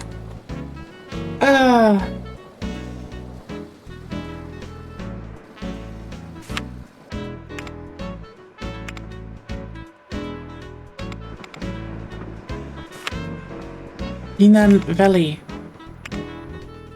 Bit better. That's good to hear. I was a bit like, oh no, it didn't sound well what happened. I don't know what happened, but like didn't sound good, so I was just a bit. So I was worrying a little bit. It's good to hear that you're better.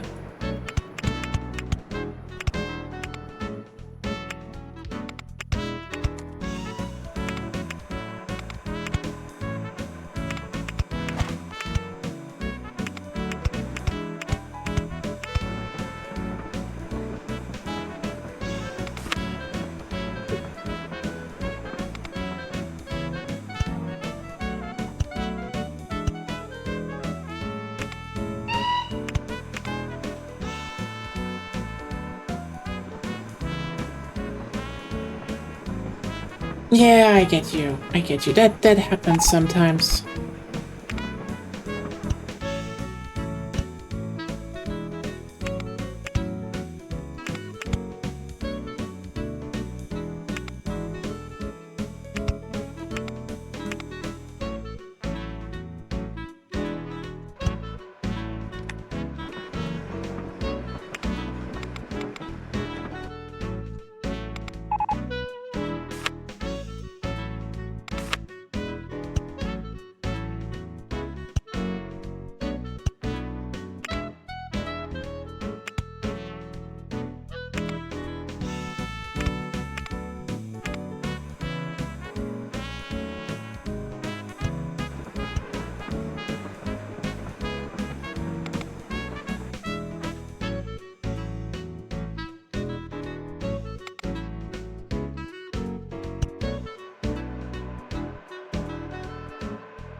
Oh my god!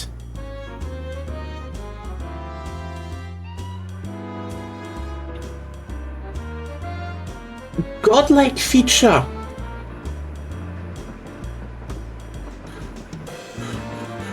Nein, the fuck indeed!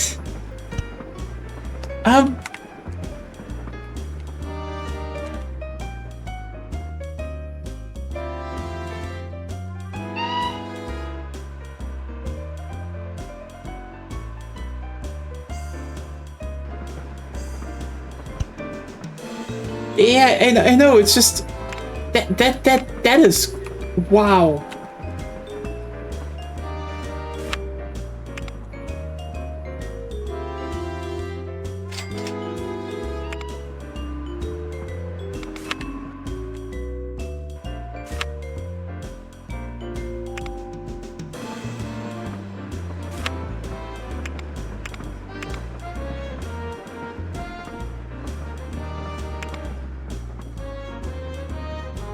But other transfer game has also one-click repeated signal place.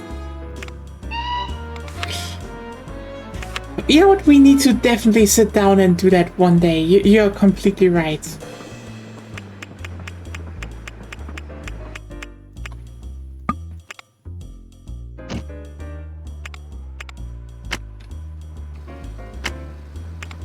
I'm not even trying to escape Mashinki 101 forever. It just... Look, I also want to do Arknights 101, but it just doesn't line up sometimes.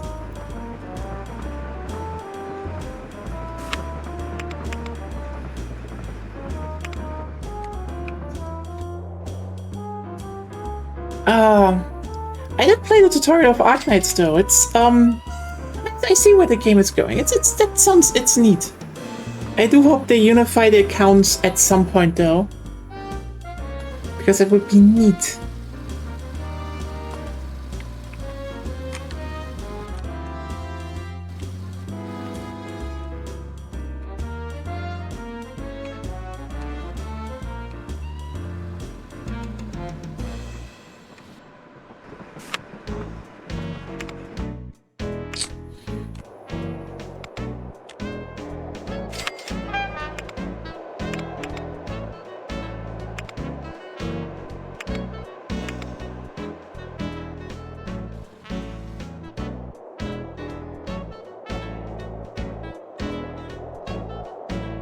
I know, I just wonder when they will cut that, because from what I heard, from what I saw, this might also be a, you know, the devs want to build their own thing, so...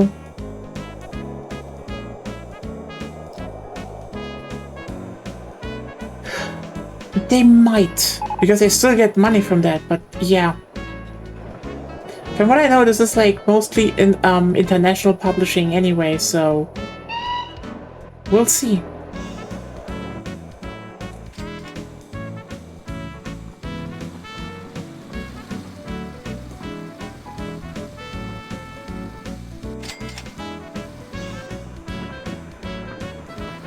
I mean, right now, mainly still waiting for New Dragon Girl to also arrive in Enfield, because I am not going to draw the idol. Fuck the idol. I don't want the idol. You don't have the Ouroboros ones. I actually have the Ouroboros. I have how much?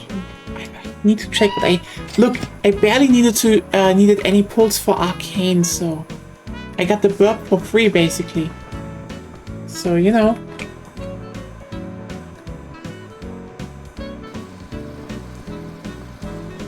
Yeah, but again, it wouldn't surprise me if they will try to make it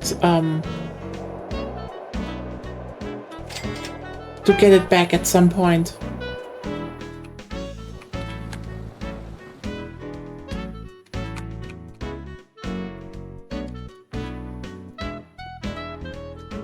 I think the preferred decision would be to buy AK and move to Hong Kong entirely to be able to do your own thing. Yeah, likely.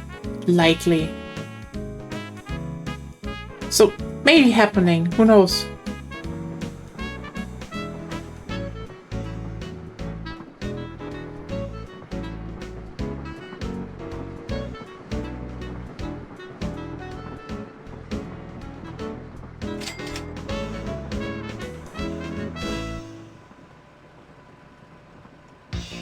Yeah. I mean, look, the thing is, Disney should now have more freedom to do more stuff with the IP. Yeah, that's at least something. It's like, look, the interesting thing is playing Enfield is just like... This was so designed around female Ant-Man. It's kind of ridiculous. But also very hilarious because, like, I'm sorry, Jean-Fanny being the I will get her from anyone. It's like, God.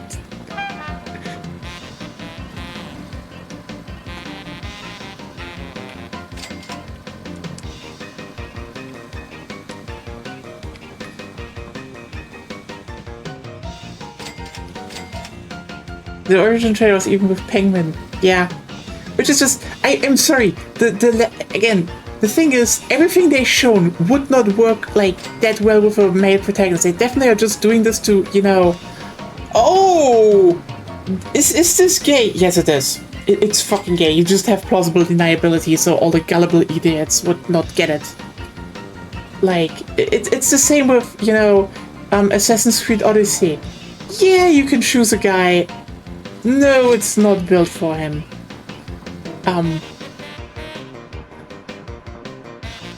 Yeah, it is. Enfield is so utterly gay, it is insane in my opinion. Like, wow. Also, female Endman is an idiot, and I love her. Levantine's... Okay, I haven't played Levantine's questline yet. Shit, I need to do that.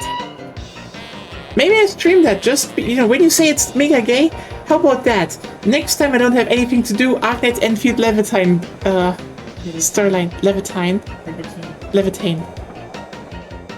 Yeah, I mean, Shen and Pelika already are just like idiots, and then also, god damn it, it's so funny how Pelika's like, yes, I managed Enfield Industries for 10 years to welcome your reawakening, and Endman is like, I forgot everything.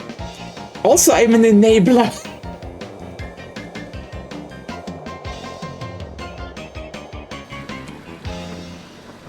Yeah, it's still very fun, honestly, because, like, genuinely, I just hope there's more of that. There are good girls there.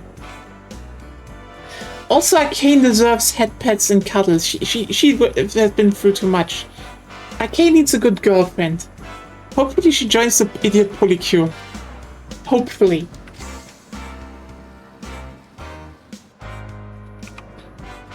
Yeah. Also, again, if you see Pelika, send her 30k. She needs 30k. Always. Always.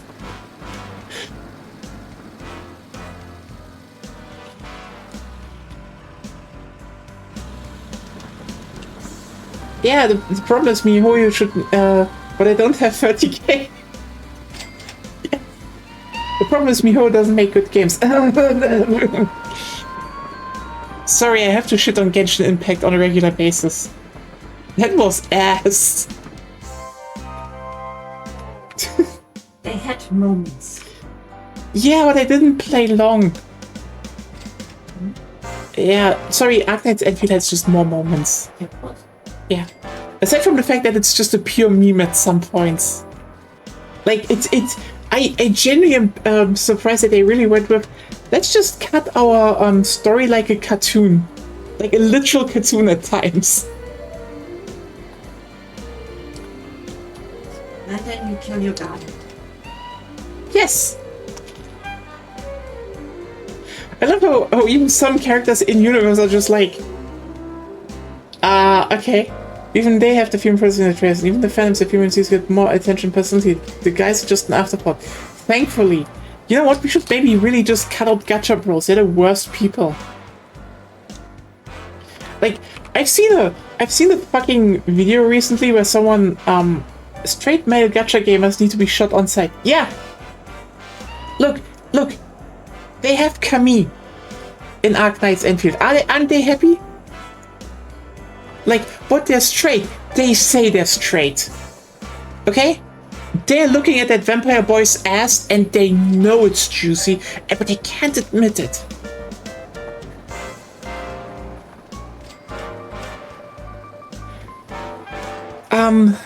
But yeah. The thing is just... It's God, so much dumb shit happened. But, like, I love the one thing because, like, in one of the newer quest lines, you had to, like, you know, okay, so there's basically a thing called the Aether. I think about it as like a different dimension, and there are rifts between the Aether and the real world. And how do you close them? Well, you overproduce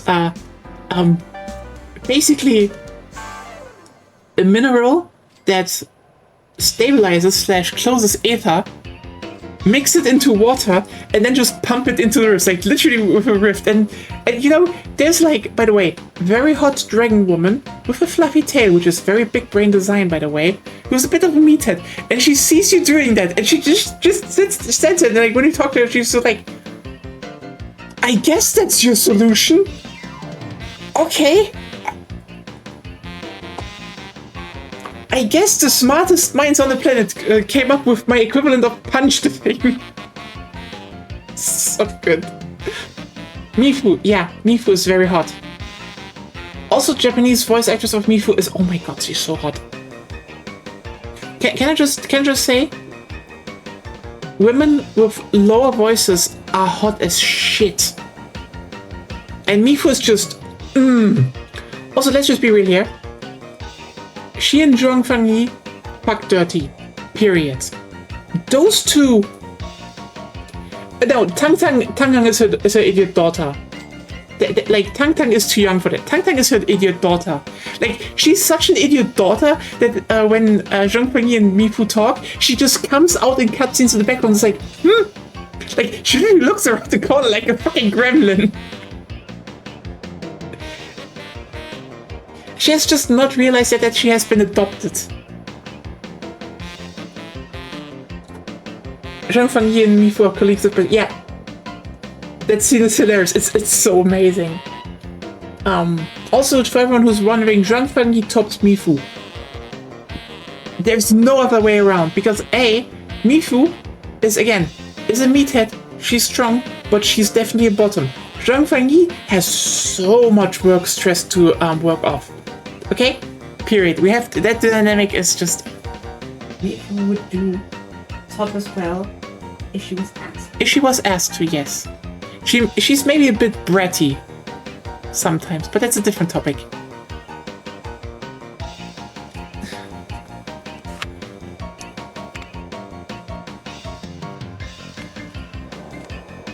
Mifu switch, Zhang Fangyi bottom. I don't see that. Zhang Fangyi would definitely top in my opinion. She's like one of those, nah, she's in control. And she will let you know that she's in control.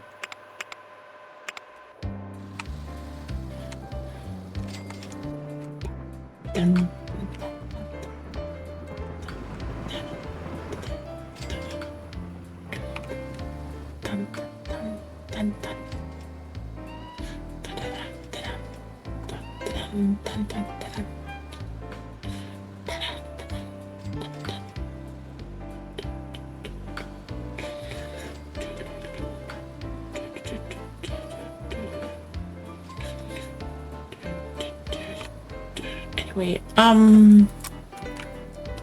I think Mela also needs access to debauchery, so...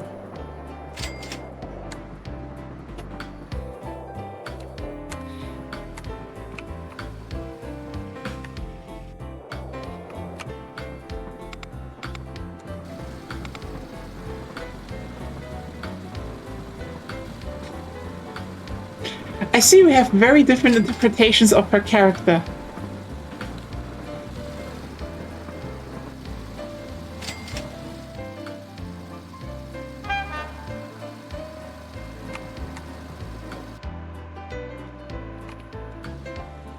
Well, shit, how do I fit a third line in there?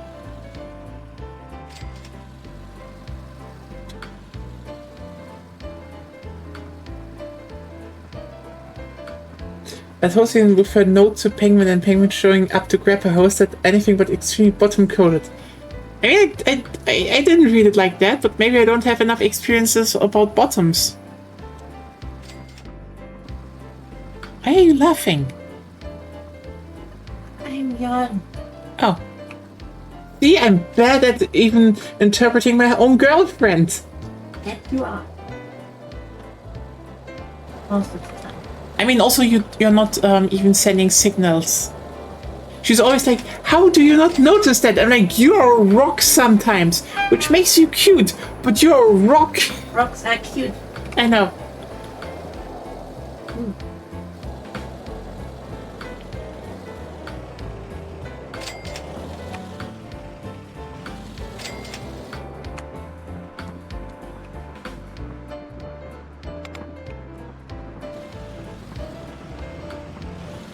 But yeah.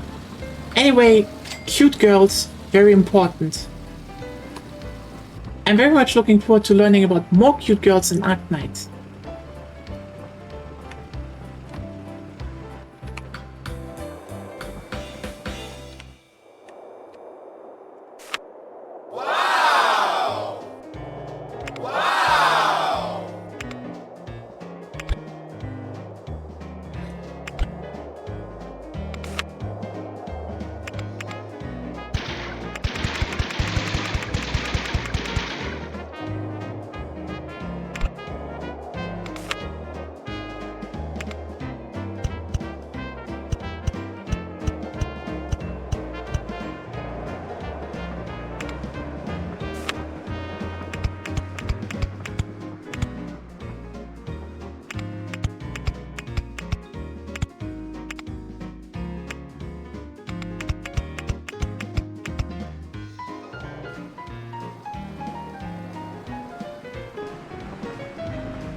Oh, shit. Ah, shit.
I mean,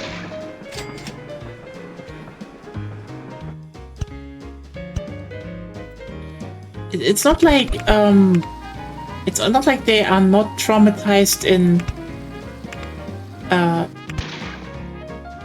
Enfield as well. But I will grant you that Chen is definitely less traumatized, or we just don't know how she is traumatized yet.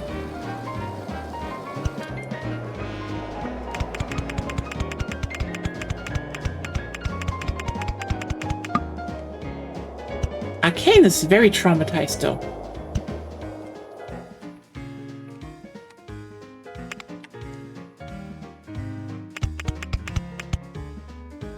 Ah, shit.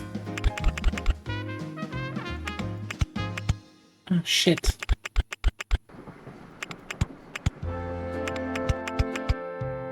Ah, shit. Ah, yes.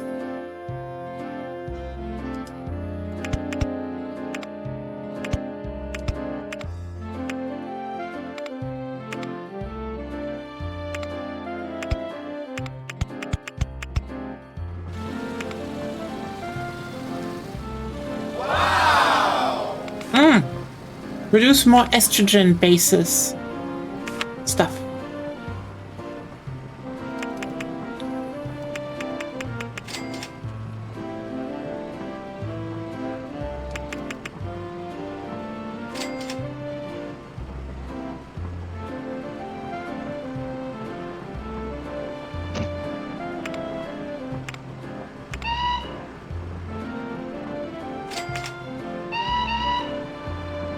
Okay, so drive up my weird railway line, debauchery train to Milan.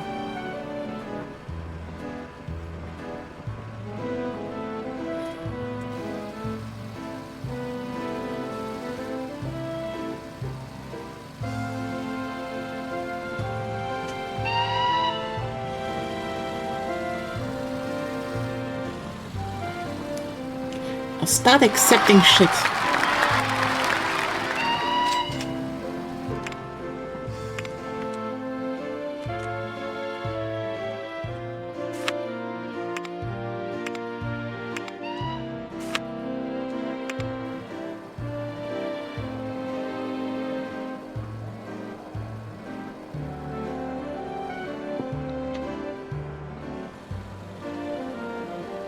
I mean, you definitely told me about Fear and Arknights.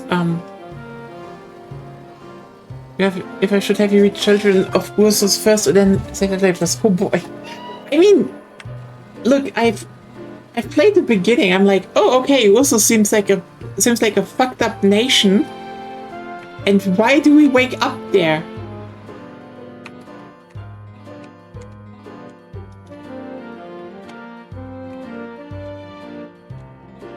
Like, I would just say, it's very funny how much, how's it called?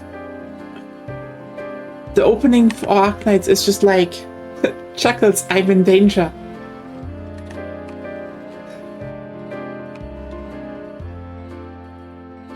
Which is, by the way, and I need to remind people of that, funny Family Guy moment, not an epic Simpsons meme. I mean, am I wrong here, Lena? Am I wrong?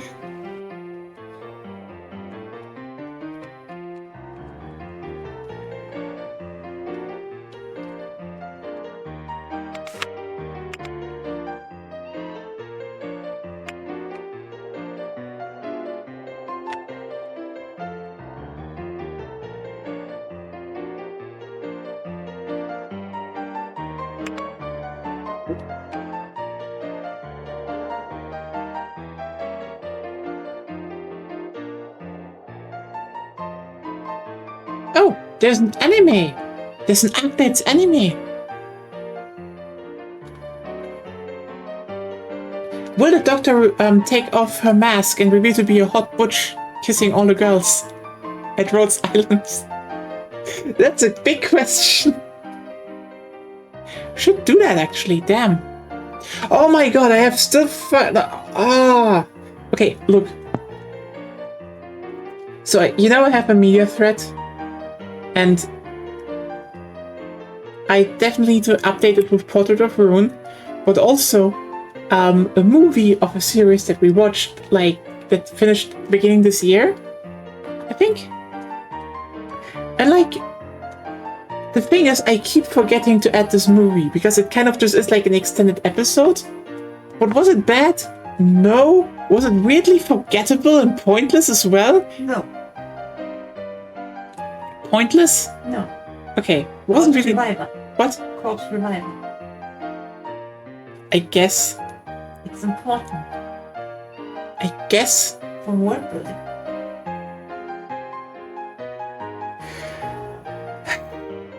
Yeah, I know. Mm-hmm. And I still have no idea what's going on. Yeah, Dito. It's just.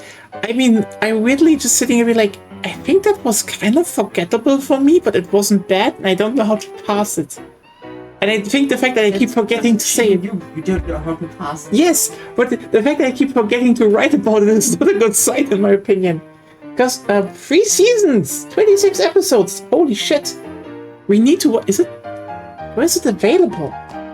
Where is the Arknights anime available?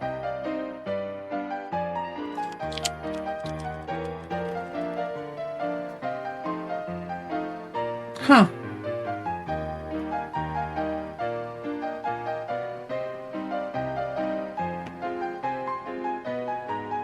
Who made this?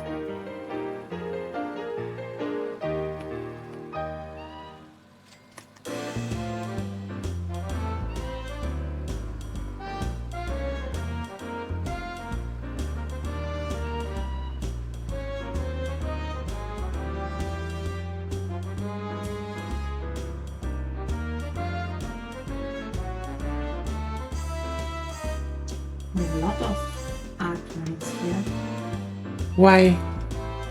Why? Mm.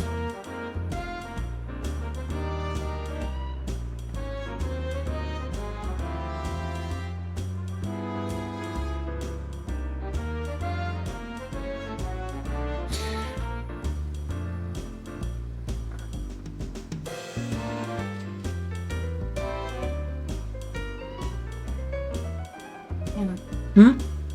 I see lots of Arknights here. Okay, where? There. Oh. Damn. In-house studio stuff. Yeah, I saw that. It's interesting. But,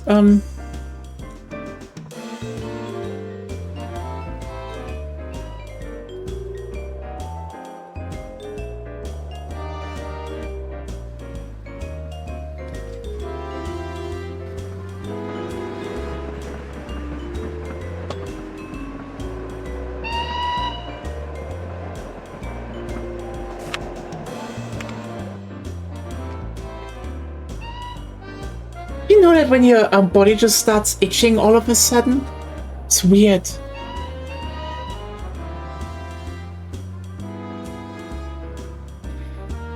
Okay, so how high is this? 70. Okay. Means the skeleton is about to hatch. Ah, it's a lesbian. Okay. 70. Yeah, I can actually... I could genuinely do that here.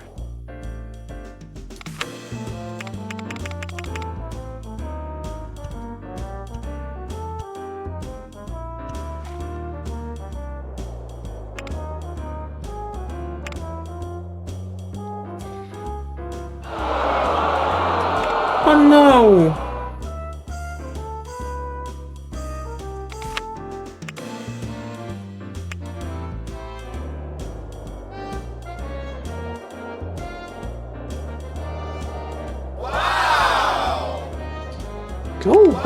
Go away, trucks!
Oh, now I need more Dutch money that is equivalent with Italian money.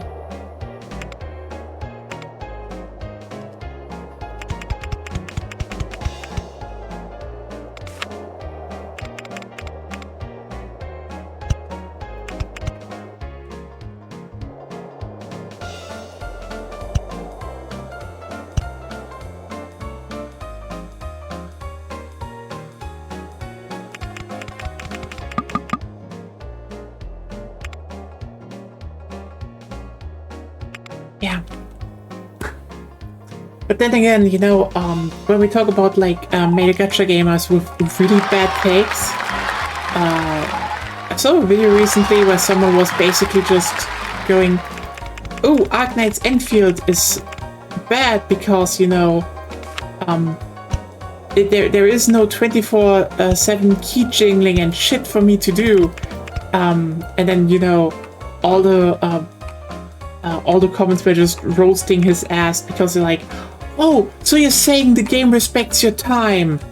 You dipshit. How horrible. No constant key jingling."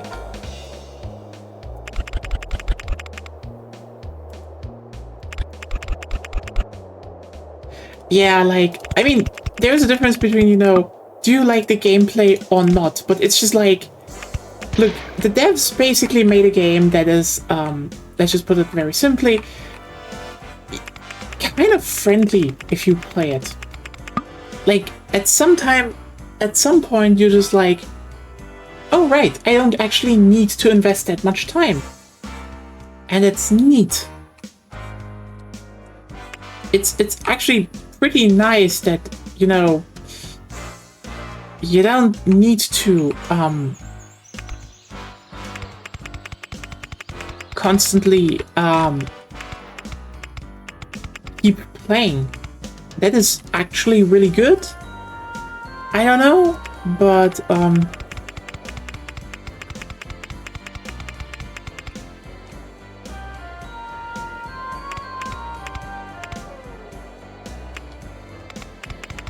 yeah, I mean, look, the irony is that I think when it comes to games like MMOs and gachas, I think the trend of people who go like, oh, I don't get that much playtime out of a game, it's bad. Yeah, like, look, I'm fine with like sometimes going and, you know, maybe like I'm not mad when a game has something to do. I think that's actually good. But it's also very good if a game just has downtime. I think people really forget that downtime is actually, if even you know, same. What? Having something to do in downtime can even be the same thing, as long as it's not too much. Yeah. That's correct. And there are even entry times that problems though, because most of the things you ought to do are on a timer. Yeah. But even then, it's still, you know, more like you just do your thing and then it's done and it's good. At least that, but still.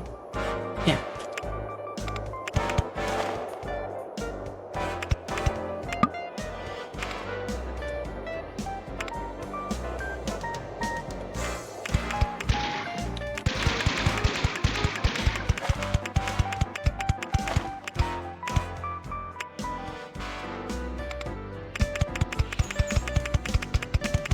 Yeah, oh no, it's a dead week. Okay, who cares? Look, I have other shit to do. I build trains. I don't know. I still have to put up the fucking poll for Sunday. Sorry, I forgot to do that because truth be told, I do want to grab one bundle and think about maybe putting one of the games on the list for next Sunday projects. If people want to see a town builder again on the channel. But yeah, look, we're playing Monster Hunter. It's like, it's good that I don't need to grind gacha games. Like, it's the same with MMOs. Oh, it's not dangling keys 24/7 in front of me. Okay. Then go out and enjoy the world.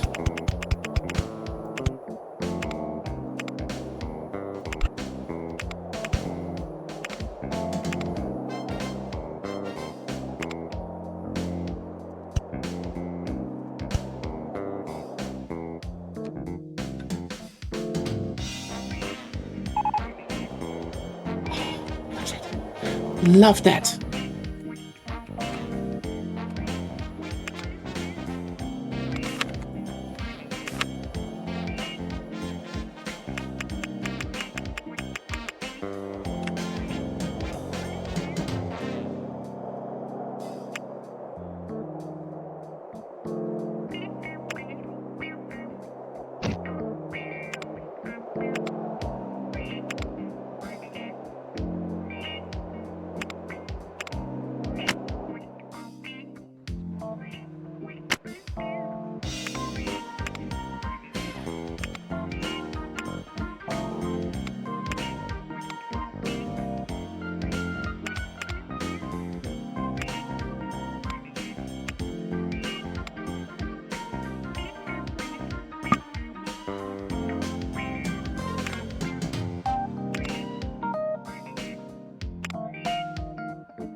But I mean, yeah, and most also do that. It's just very stupid. Like, I don't know. Look, games are not there for you to be occupying your life. If you think they should do that, you have a problem. And I mean, just on so many levels. Because, like, what do you mean you're angry that the addiction game isn't addicting as hard? Oh no. The horror of having other games to play.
I really hope they will add something like slopes in the future.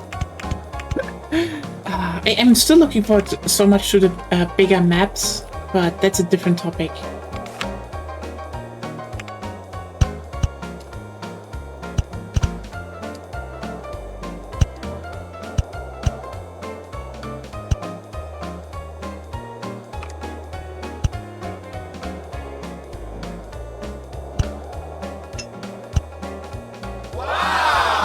Yeah, you know what? I tried getting that to run once, and I couldn't.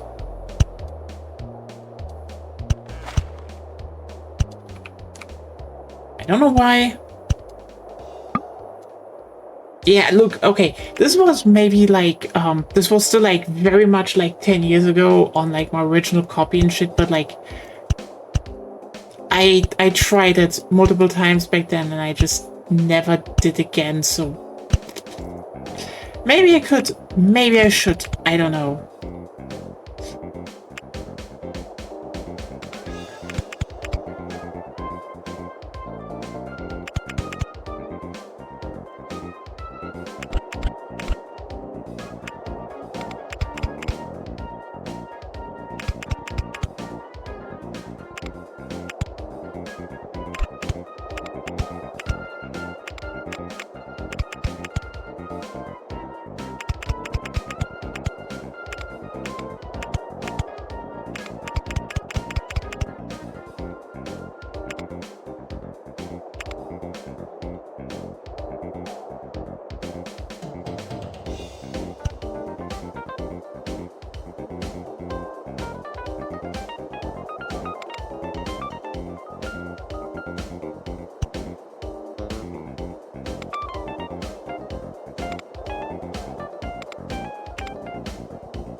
Okay, never worked on my end, but maybe I'm just stupid?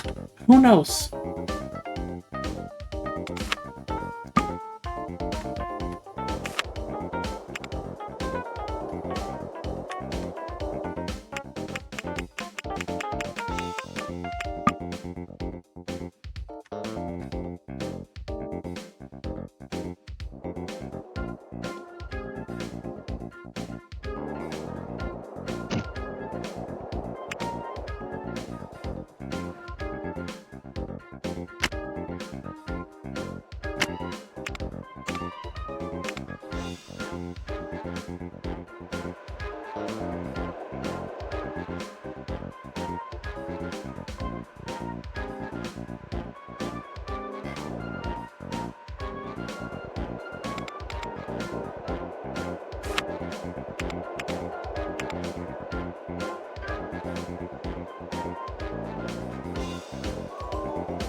So there we go.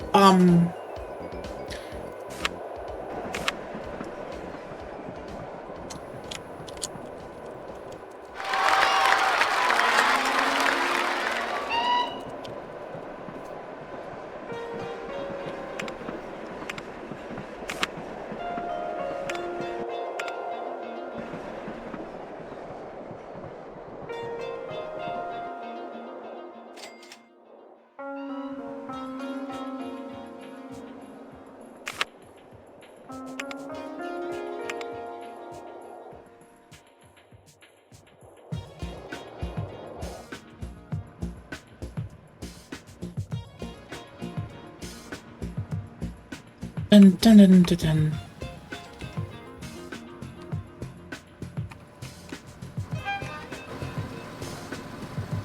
Look, I mean, maybe I just fucked something up and I'm stupid, but it's what it is for now. So, okay, how many do we have here? We have in class.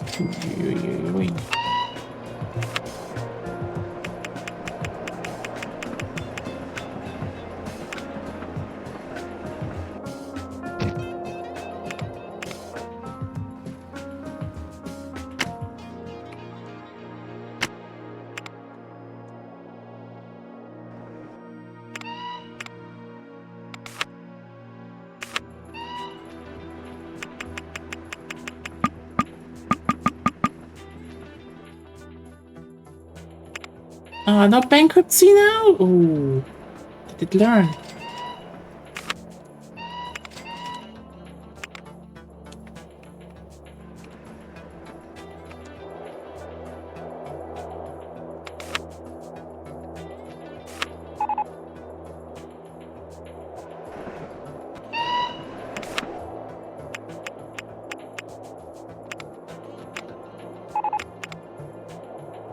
Ah, finally.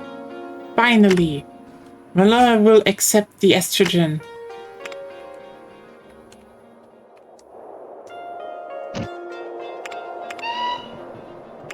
Justice prevailed.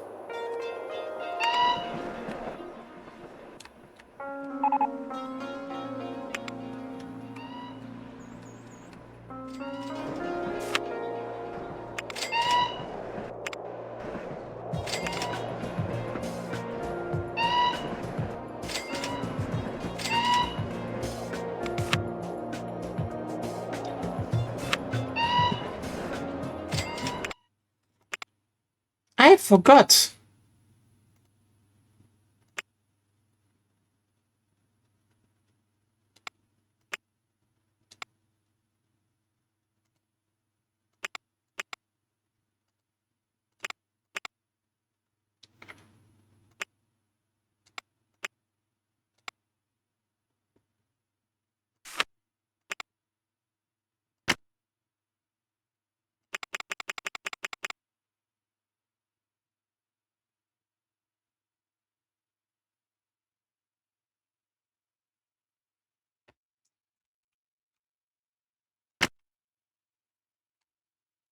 Yeah, because I paused. Because I have to...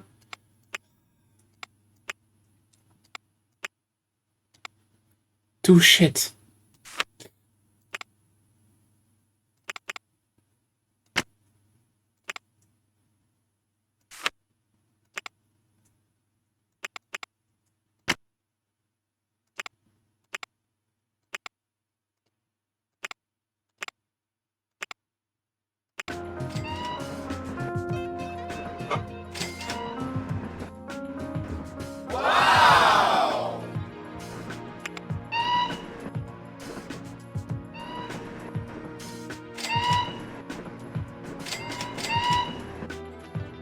Now there's a lot of paper there.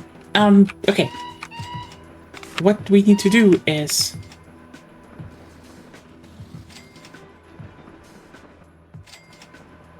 oh yeah, I can build a printing press.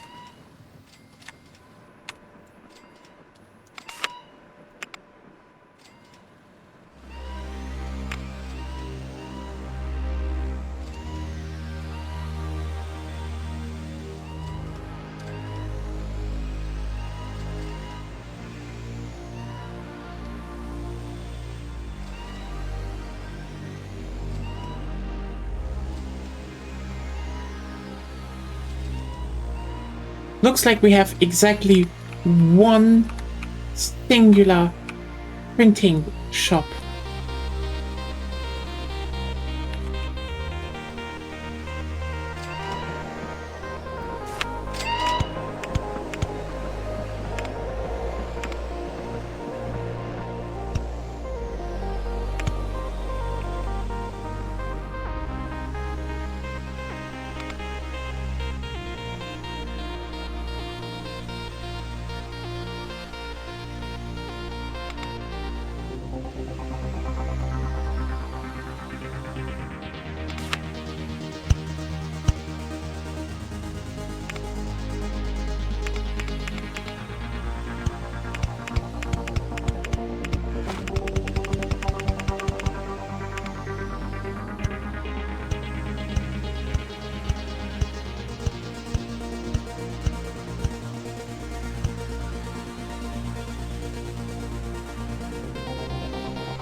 Hey.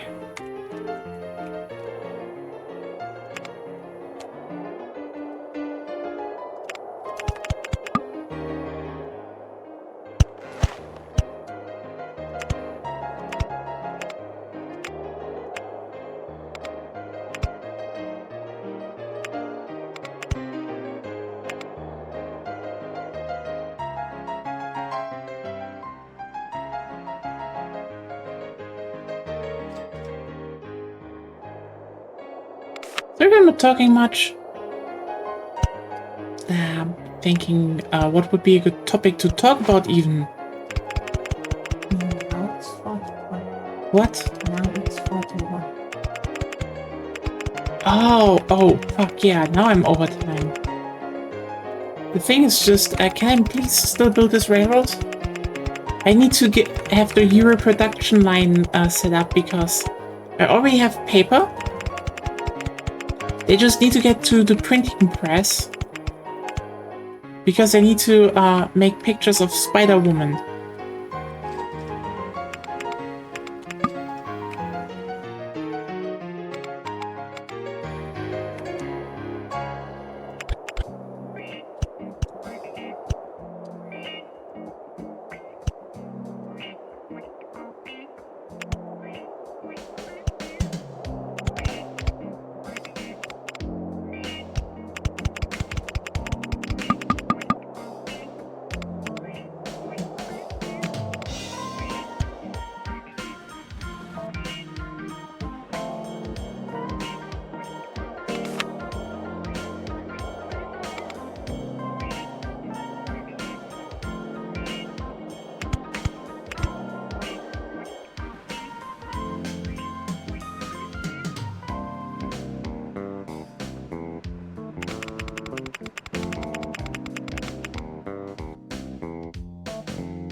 Like, you need to keep in mind,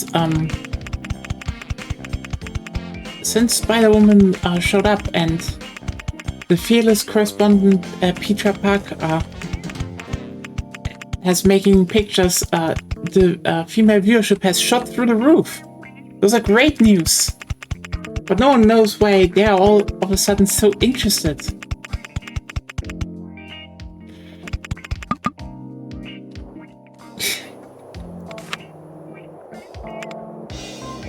Honestly, great trend, in my opinion.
All right, now.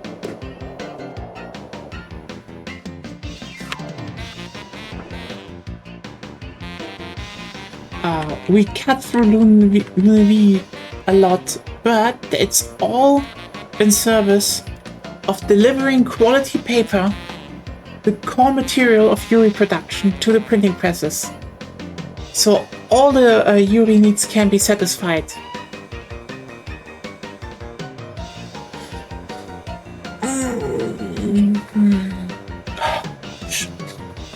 My muscles hurt so much. Like going out today and then being like, oh, I still want to cook, and then, you know, I guess the recipe was half.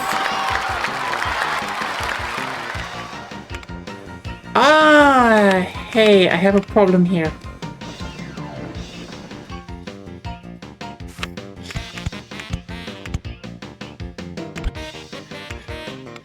Whoops.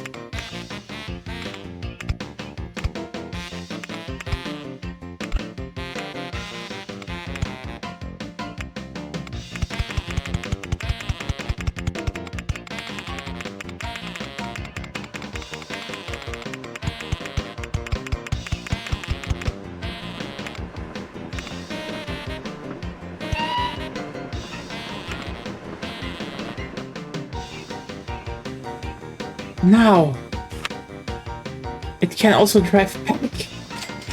Is it supposed to look like that? I don't think so, Sophie. I think that was just me fucking up. Yeah. Basically, I'm currently refining a curry recipe, but it took some time. So my brain had this great idea to try out a recipe based on one dumb thought alone. And it tastes all right. I would say I think I know how to improve it, actually, because today my brain, or you know, a while ago, my brain just went beans stroganoff. It tastes actually pretty good. I think I should throw in some pfifferlinges, like more peppery mushrooms or so, and dial down the pepper a bit, and maybe somehow get a bit more beef flavor in.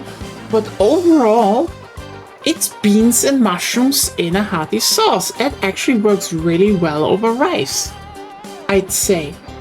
Bean stroganoff, it's a thing, I would say. I don't know if there are better beans to use, but mushrooms good, beans good.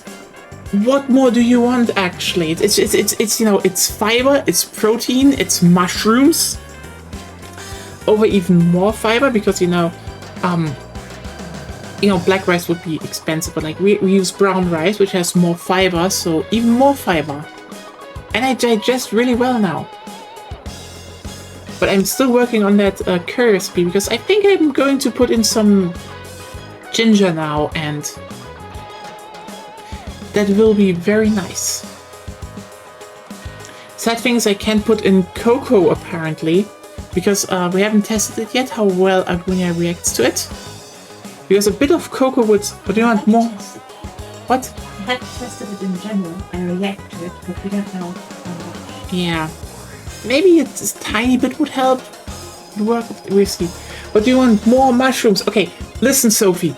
Mushrooms, I'm down with any time. I love mushrooms, especially when you soak them in like beefy parts. And with beans, they also work really well. But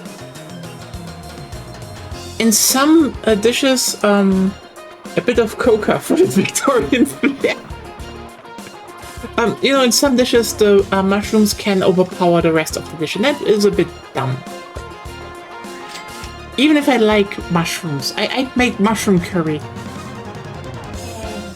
What? I like mushroom. I know, but you said it would overpower the curry. Yeah, do. I like mushroom stir fry, but with Steinpilz. Stone mushrooms. I don't know how they translate. You know what? Let me just check. No, cocoa for that Dutch flavor.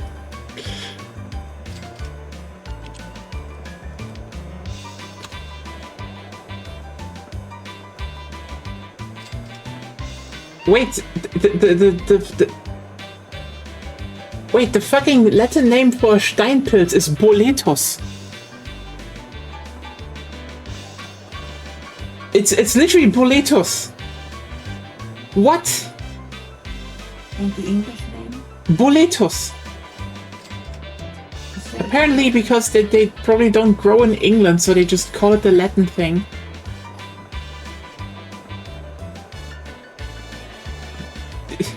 Boletus edulis ist der gemeine Steinpilz.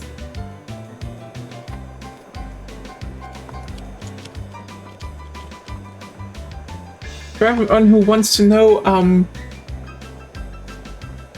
how about, so if you're wondering, oh, but what does gemeiner Steinpilz translate to? It's mean stone mushroom. But it's one nation. Ah, yes, bolet. In Dutch, bolet. I've collected so many bolets in Arknight's Enfield. I'm even growing them. Are you telling me I can make a stew out of that? And only level up?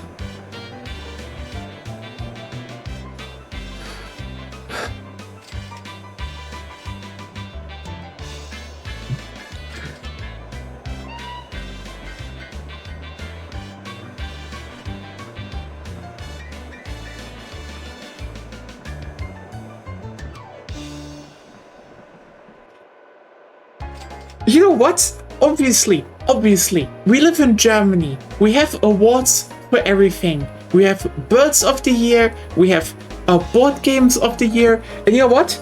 We have the fucking Mushroom of the Year. What I hear, you know what? When I go through the selection, it starts in 1994, where we started with that. Sure. And you know what? That's a perfect wrap-up for the stream. So, whether it tastes edible or survivable, that's a different question. Yeah, fair, you can make a stew out of everything. You're completely right with that, Lena. But mushrooms, yes. So, I will read the German names because German names are very funny. So, the Mushroom of the Year 1994, where I was born, by the way. So, is this one actually edible? It is even related to bullets. And you can eat it. Nice. So it is die Laubwald-Rotkappe. 1995. Zunderschwamm. 1996. Zunderschwamm? Zunderschwamm. Oh. Yes.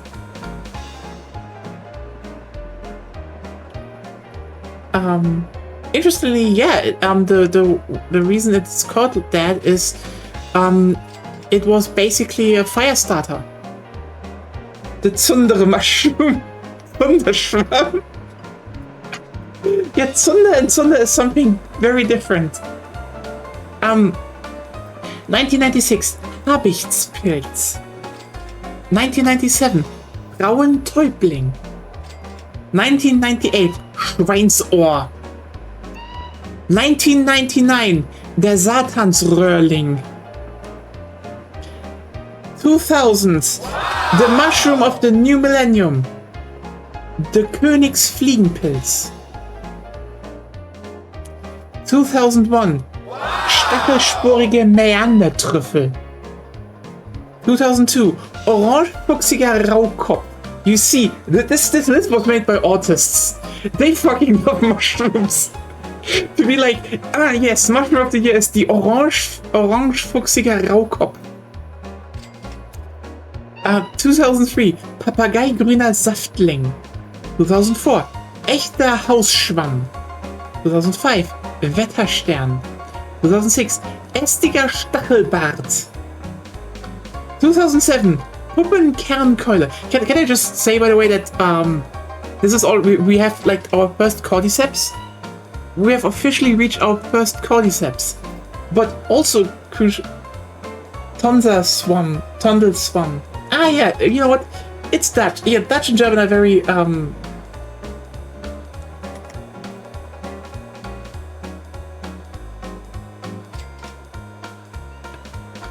Cordyceps is pretty tasty. Yeah. Expensive though. Oh, this one parasitizes butterflies. Ooh.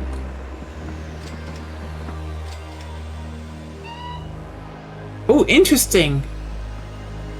This one is actually so this one is actually used to create a textile that can repair itself, and it's an antibiotic.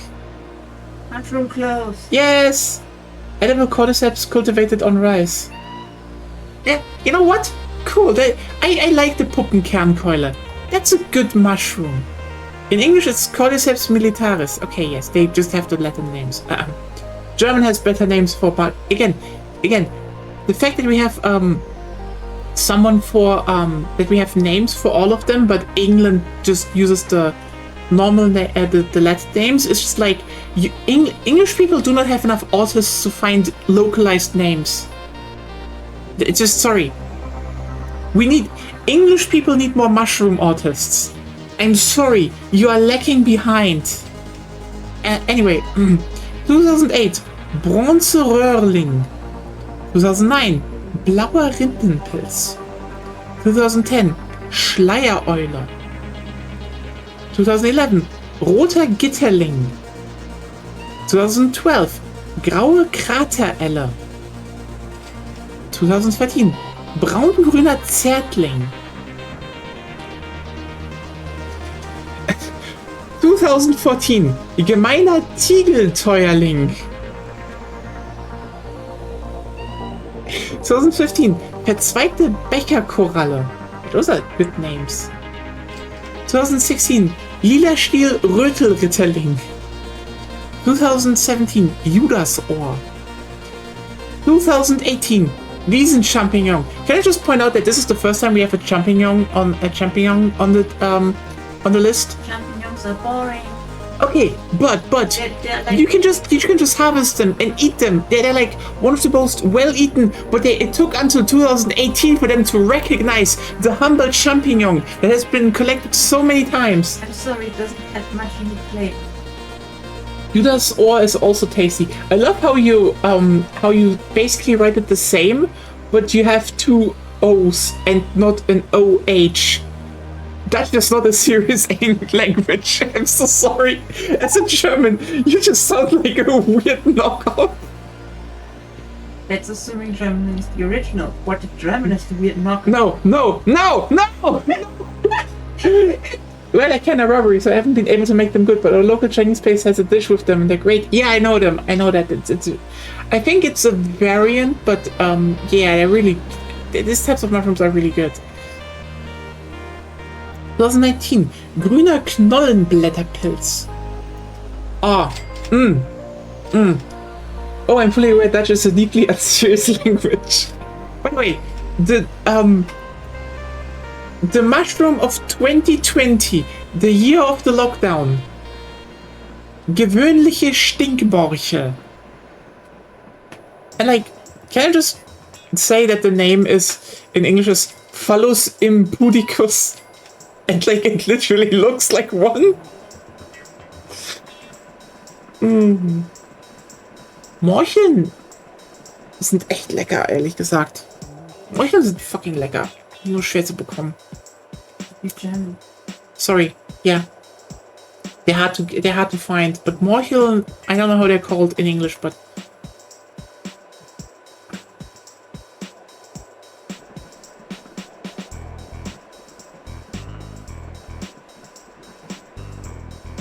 They're called phallales. Okay, so literally the English people just looked at it and were like, dick. Okay. Okay. Not the other ones. Oh, damn it.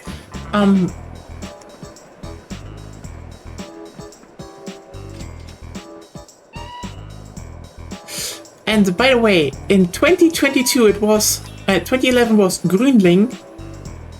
2022, Fliegenpilz. So we finally are at Amanita muscaria. the most well-known mushroom out there. It took until 2022 to recognize him. There's even a moral on there. Yeah, there was a moral. That's what I said. Gewöhnliche Stinkmorchel is 2020. That's a moral. 2023, Sumpfhaubenpilz. 2024, Schopftintling. 2025, amethystfarbene Wiesenkoralle. Honestly, that one looks fucking amazing. Different species then. Yeah, there are a lot of morals. Honestly, Clavaria Solingeri looks really beautiful. I will be like, you should take a look at that. That one is very beautiful. And the mushroom of the year 2026 that we reside in is Igelstachelbart.